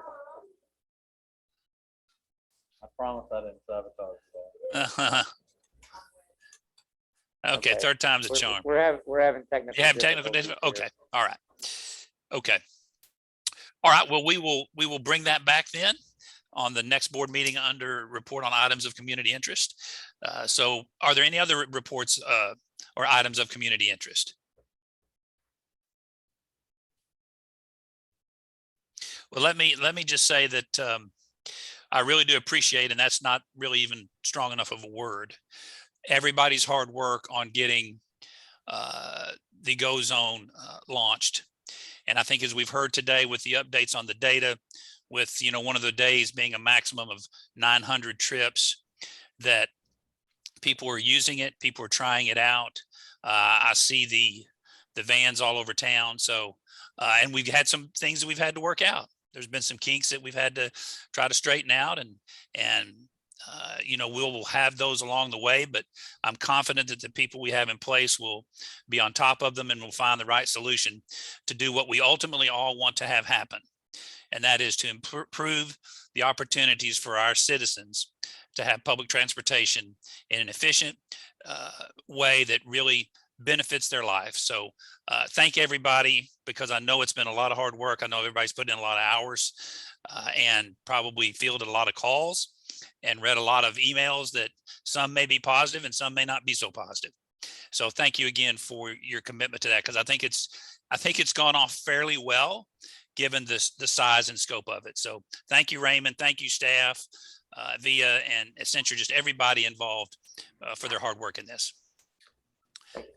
Chris, I'd like to reiterate that. I mean, it has been, aside from a couple of small issues, which are the team is absolutely, from everything I've heard, stepped up. I said this on social media, and I'll say it again here. It's not about partnerships when everything runs smoothly. It's about having great partners that step up and take ownership and move things across the goal line. So I know we will continue to learn and have to readjust as we go, but everything I'm hearing is telling me that we've got a great partner and a great partnership going.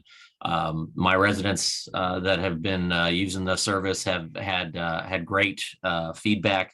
And of course, I've been using it almost daily to get to all kinds of things, from my Rotary meetings to City Hall hours to I'll be using it to get to Western days. So it's just been an outstanding couple of weeks, in my opinion. Great. Thank you, Mayor. Anyone else? Okay, then I should know this. I'm just going to say we stand adjourned unless I'm supposed to have a motion to adjourn, Joe. I didn't hear him. We stand adjourned. Oh, yes, go ahead. No, you're good. Thank you. Okay, We're thank you. adjourned. We'll stand adjourned at 12:36 p.m.